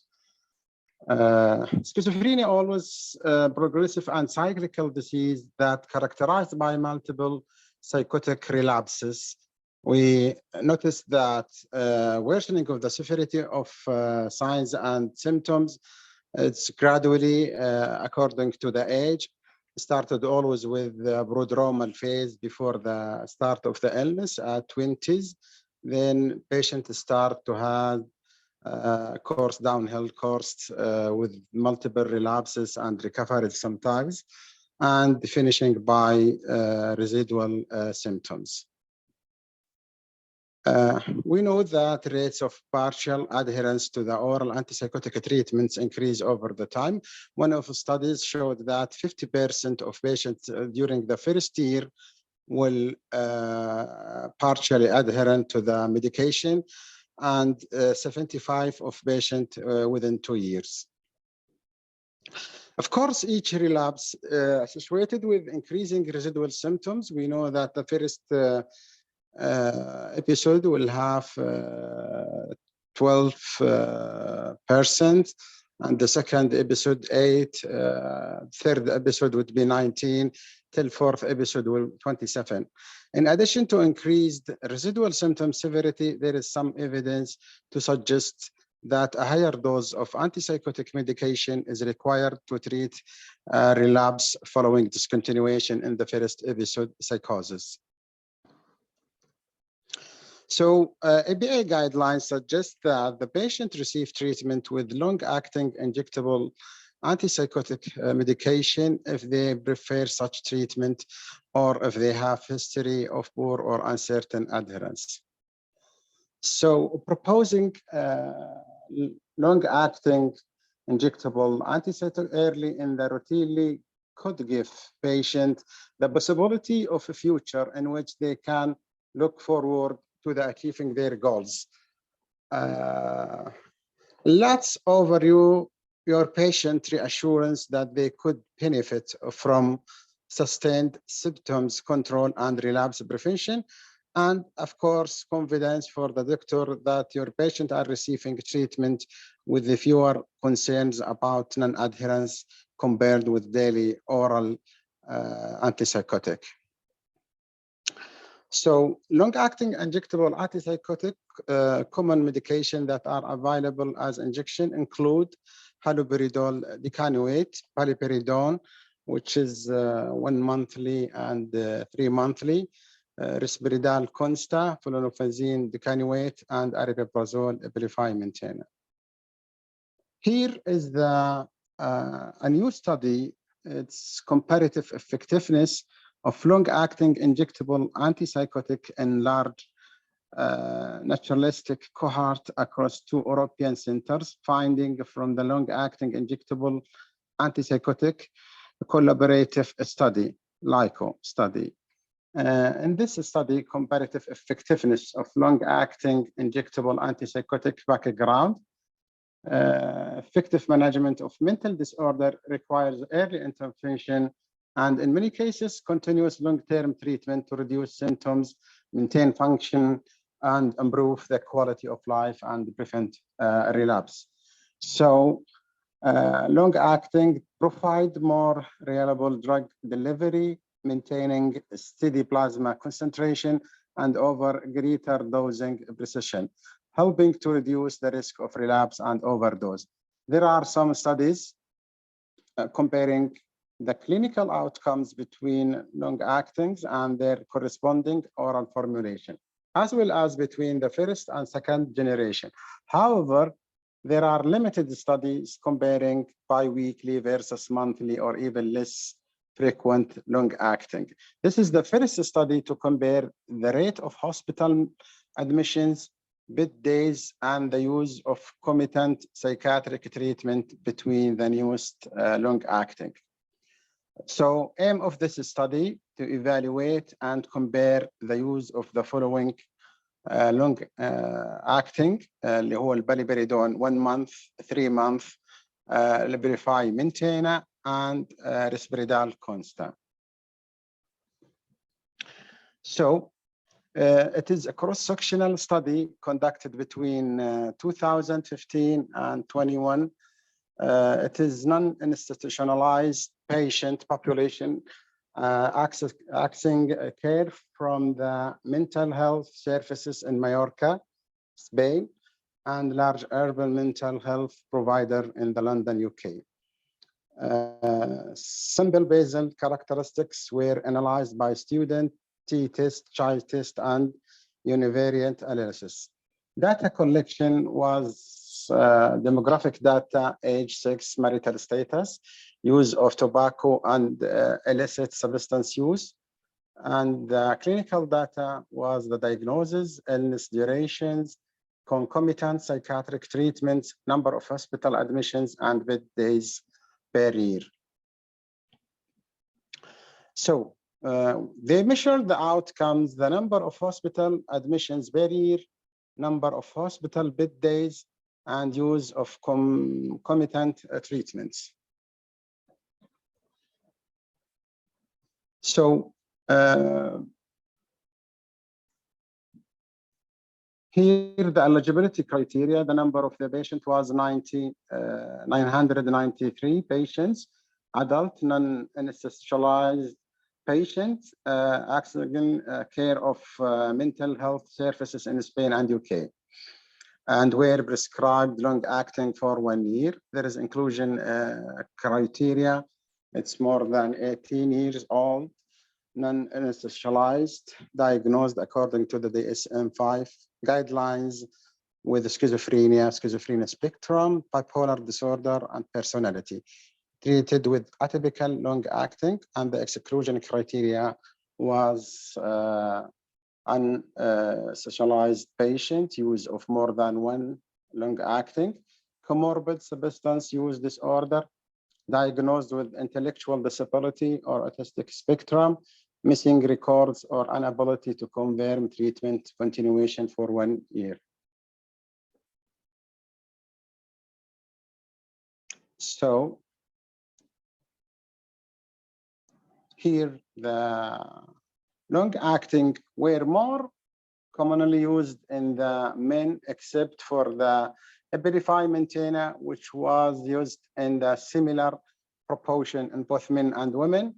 The average disorder duration was 12.9 years. 70% of patients were coupled and married. 38% patients used tobacco. 13% was used other drugs, and 58 patients was diagnosed with schizophrenia.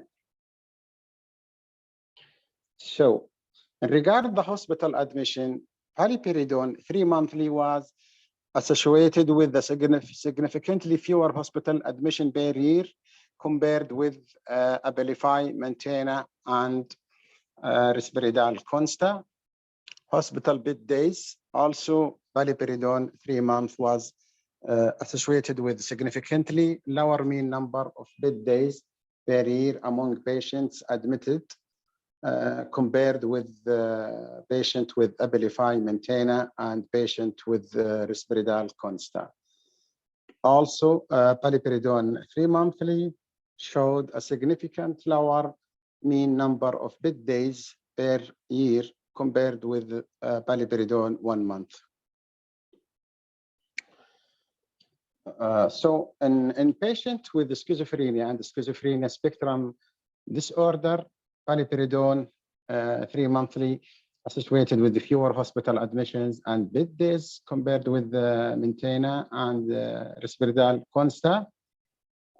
Also were associated with decreased risk of being prescribed benzodiazepines and other oral antipsychotic compared with Risperidone Consta.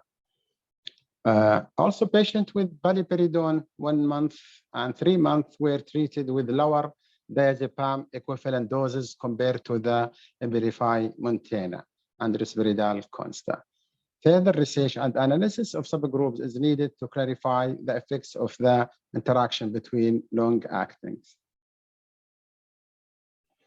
So, paliperidone palmitate once monthly formulation.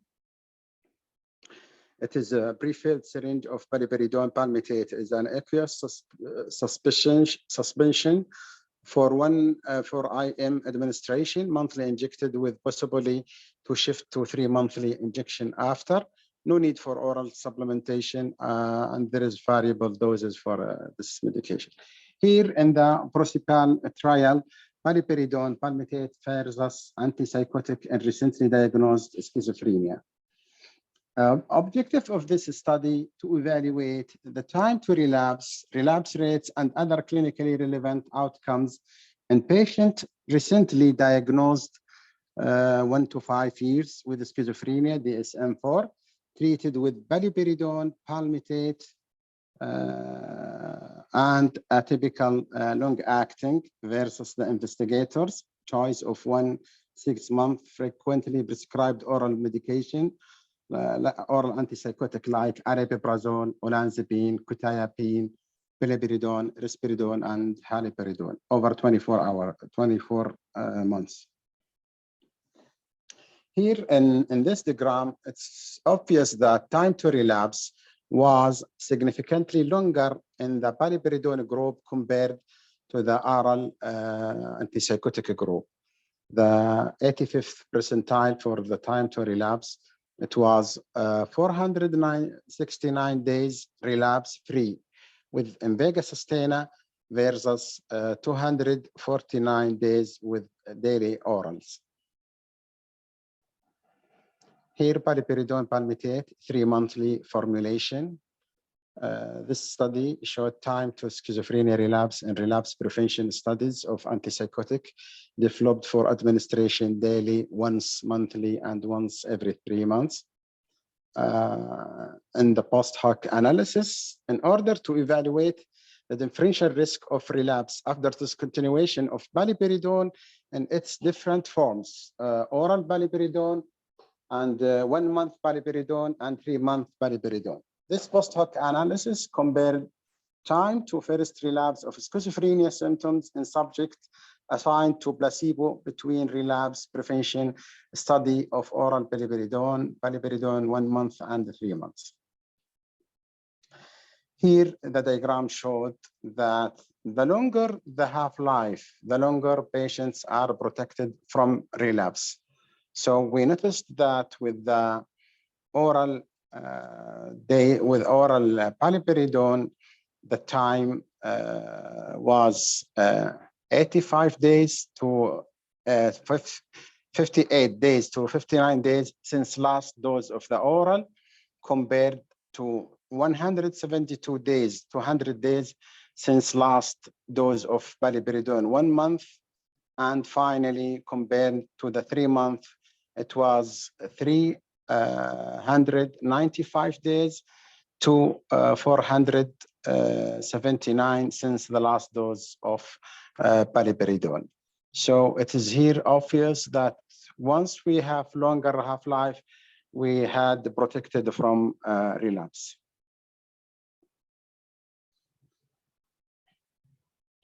In summary, paliperidone 3-month offers the unique freedom of only 4 administration per year, provides enduring protection from the risk of relapse, generally well tolerated with tolerability profile similar to that of paliperidone 1 month, and time saved with medication can be used to focus in other aspects of patients' life and treatment. Here we will talk about updates in the treatment of resistant depression. We know that disease treatment-resistant depression can be defined as major depressive in adults who have not responded to at least 2 different antidepressant treatments in the current depressive episode. Only 60 to 70% of patients with major depressive episode respond to the 2 lines of antidepressant therapy. Up to the third of patients are considered to have treatment-resistant depression. And patients with TRD symptoms can persist for longer, which leads to a worsening of outcomes, which can include suicidal ideation. We know that depression affects all age groups. Depression can occur at any age. On average, depression initially appears during the late adolescence to mid-20s. Prevalence peaks in older adulthood since 50s to 70s. Women are more commonly affected than men, 5% versus 3.6%. So unmet needs, currently available oral antidepressants take time to achieve their full effect. Existing antidepressant can take weeks or 2 to achieve their full effect. Waiting weeks to months result in considerable morbidity, reduced quality of life, and increase the risk of suicidal behavior. For a patient with major depressive disorder, every day without symptoms improvement means yet another day of suffering. So response and remission rates with currently available oral antidepressants are inadequate. We know that 60 to 70 patients with major depressive disorder respond to the antidepressant, leaving up to a third of patients with the TRD. Among the patients who do respond, the response is generally considered suboptimal. Many patients experience residual symptoms. Many patients never achieve remission. Current approaches to non-response in MDD include dose escalation, treatment switching, augmentation, or combination strategies. However, there is minimal evidence to support dose escalation of some treatments for patients with MDD. Approximately 70% of European patients with TRD failed to achieve response for remission within 12 months. 73.5% of patient response and remission rates at 6 months, comparing to 69.2% response and remission at 12 months. Here, most of the patients have failed 2 or 3 drug treatments in their current depressive episode, and SSRI are the most commonly prescribed drug class with the most treatment, as 76% of the medication was SSRI compared to the 55.7% to SNRI and 55% to other medication.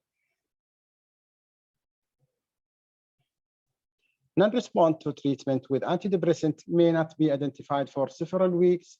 Various guidelines recommended waiting at least 3 weeks between treatment initiation and assessment in order to sufficiently assess and achieve of the adequate response. And the non-response may take several weeks to identify. Research suggests prolonged and effective treatment extends patient suffering and increases healthcare costs, and earlier cognition of inadequate response to the treatment could improve response and remission rates in patients with MDD. So lack of efficacy in the first 2 weeks of antidepressant treatment is the strong predictor of subsequent response. It has been reported that only 50% of patients who is suffering from depression receive some form of pharmacological treatment. Social stigma and lack of understanding about depression can cause barrier to treatment. Social stigma can be associated with mental health disorder. Patients and their families may not understand that major depressive disorder is a medical illness that requires treatment. Patients can attribute to major depressive disorder to a moral defect. Families of patients with MDD may be convinced that there is nothing wrong with the patient. So education concerning major depressive disorder for the patient and family is so essential to ensure informed consent for treatment, and it's important to encourage a treatment adherence. So usually now the guidelines, patient pathway overview and treatment resistant, it would be select and initiate first line antidepressant depending on the tolerability, optimize antidepressant treatment by increasing to the maximum tolerated dose. If not adequate response, we can select and initiate second line antidepressant depending on the tolerability and optimizing the antidepressant treatment by increasing to the maximum tolerated dose. If there is an adequate response, so we can proceed to many strategies like switch within the same class or to different class, augmentation, combination, esketamine nasal spray with SSRI or SNRI, and finally maybe ACT. Here the STAR-D, which is the famous study, showed many levels of, and they used a lot of antidepressant, and they used a lot of strategies for augmentation, combination, switching, adding cognitive therapy, and the patient who didn't achieve remission or could not tolerate the treatment were eligible to move to the next treatment level. Patient was randomized at levels 2-4. Patients were able to select their chosen treatment strategy switching and were then randomized to a specific treatment with that strategy, mimicking a clinical practice. And the result of this study was around 33 to 47 response. Here we'll talk about the novel approach treatment of resistant depression, esketamine. This study transformed two. Study design of this study, it was flexible dose, acute short-term trial design to compare the efficacy and safety of nasal esketamine plus a new oral antidepressant versus a new oral antidepressant alone in adult patients with TRD. Severe major depressive subjects with non-response to more than one but less than 5 oral antidepressant in current episode of depression and currently taking different oral antidepressant for at least the previous 2 weeks. So oral antidepressant regimen subject taking at screening continued for prospective observation of non-response. So there is no responder prior to antidepressant discontinuation. 227 number of patients was active comparator in new oral antidepressant plus nasal placebo, and we had 109 of patients, and we had nasal esketamine 56 or 84 milligram in new oral antidepressant. It was 114 patients, and we showed that 66.7 of patients were on 84 milligram dose at the end of the treatment period. So here it was, I think, obvious that there was a reduction in the MADRS total score from the day 2 up to day 28. The change in the MADRS total score with esketamine treated patient was superior to oral antidepressant and nasal placebo at day 28. The response was rapid in onset and increased over the time during repeated dosing. Here, regard the response and remission rates, it's clear that with red color, esketamine versus placebo with the black color, that the response was 69.3 comparing to 52%, and with remission rate 52.5 versus 31%. And even in study, level 3 response was 17 and the remission was 14. What we always care about patients who will receive the esketamine, some side effect, which is always transient and mild, like blood pressure. We noticed here that there was elevation of transient blood pressure increases occurred following each esketamine dose. Maximum value was reached at 40 minutes post-dose in the most cases, and typically return to the pre-dose range by 1.5 hours. Here also we'll talk about the common side effect, dissociation, which is present state dissociative symptoms and transient perceptual effects measured by CADS total score begin shortly after the start of esketamine dosing, peaked at 40 minutes, resolved by 1.5 hours, and attenuated with repeated dosing 40 minutes total score. So no symptoms of psychosis were observed and no adverse events of psychosis were reported. So in summary of this study, esketamine 56 and 84 milligram plus oral antidepressant efficacy demonstrated clinically meaningful and statistically significant improvement in depressive symptoms. More patients treated with esketamine and oral antidepressant achieved response 70% versus 52, and remission 53 versus 31 after 4 weeks of treatment. More patients achieved early onset of sustained clinical response. Difference between treatment not significant. So the most common treatment emergent adverse effect reported more than 10% of patients. It was nausea, vertigo, dysgeusia, the dissociation, dizziness, headache, somnolence, blurred vision, and blurred vision, paresthesia, and anxiety. The transient increase in blood pressure and dissociative symptoms peaked at 40 minutes and resolved by 1.5 hours. The study supports positive benefit risk assessment of nasal esketamine as an often transformational treatment for patients with TRD. Here, this study sustained two primary objectives to evaluate the long-term safety and tolerability of the nasal esketamine 28, 56, 84 milligrams plus a newly initiated oral antidepressant. Secondary objective to evaluate the long-term efficacy of nasal esketamine. We noticed here that MADRS total score improved from the induction phase baseline to the end point.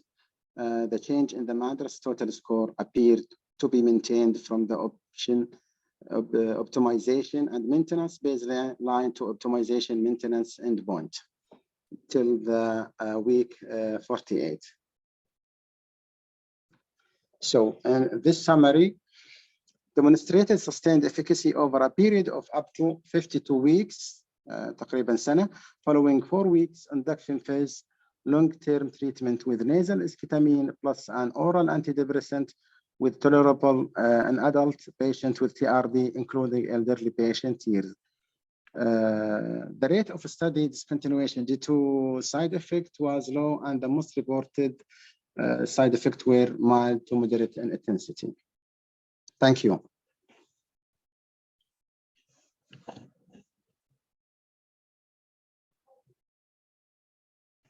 Thank you very much, Dr. Mehdi, for this presentation. If you don't mind, we'll take a few questions before we end. Yes. The first question says, which typical antipsychotics are long-acting is recommended for 12 years of age who have autism? Up to my knowledge, there is no yet approved depot injection for the patient with autistic and under the 12-year-old. Second question, it is, what is the most occurring side effect in schizophrenic with anti-schizophrenic medication in real life, and is back pain one of them? Actually, we know that all of antipsychotics is equal in the efficacy, but different in the side effect. But generally, the side effect could be metabolic side effect like weight gain, sometimes increase like hormones like prolactin level, sometimes interfere with glucose intolerance.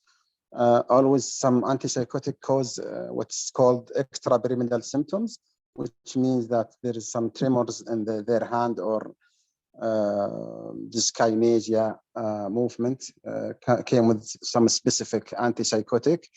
Some antidepressant cause what it's called akathisia, which means agitation during the first. It depends on the type of antipsychotic.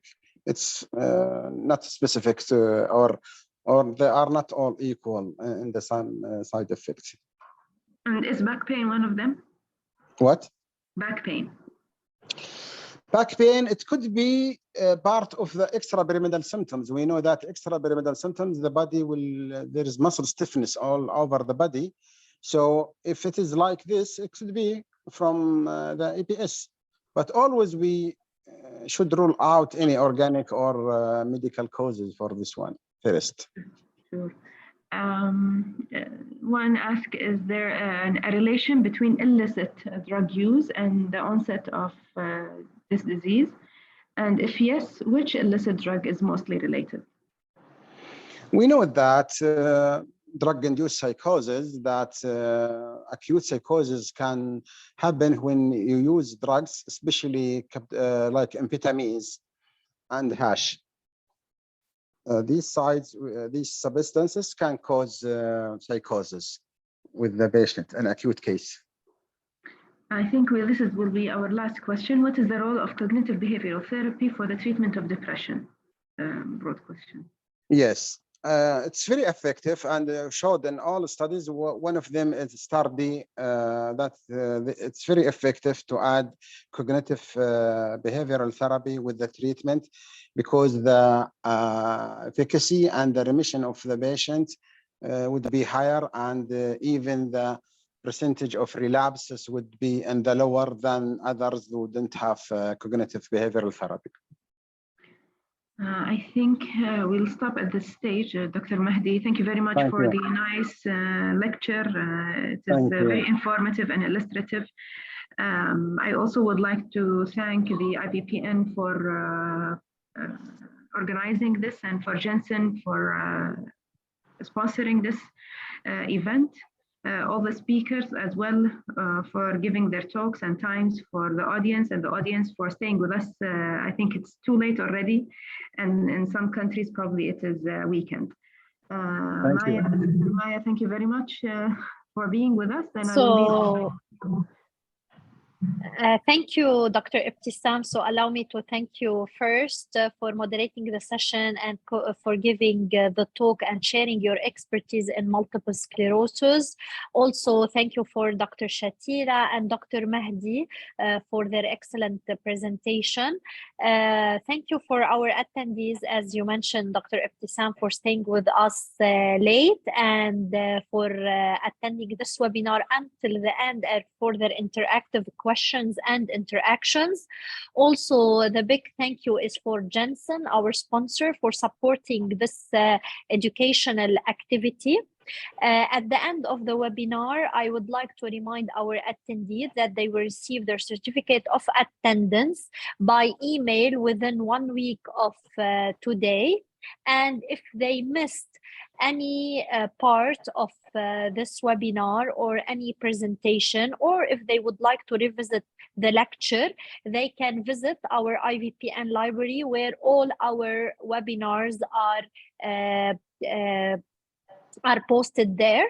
So you can visit our library, which will be free of charge for the upcoming 2 months, and you can listen to the presentations again. And follow us on social media by following our LinkedIn page, and stay tuned for more educational activity. So on May 25, we'll be having an educational activity about migraine, and on May 30, an activity about multiple sclerosis, as it will be the World MS Day. Until we meet again, stay safe and have a good night.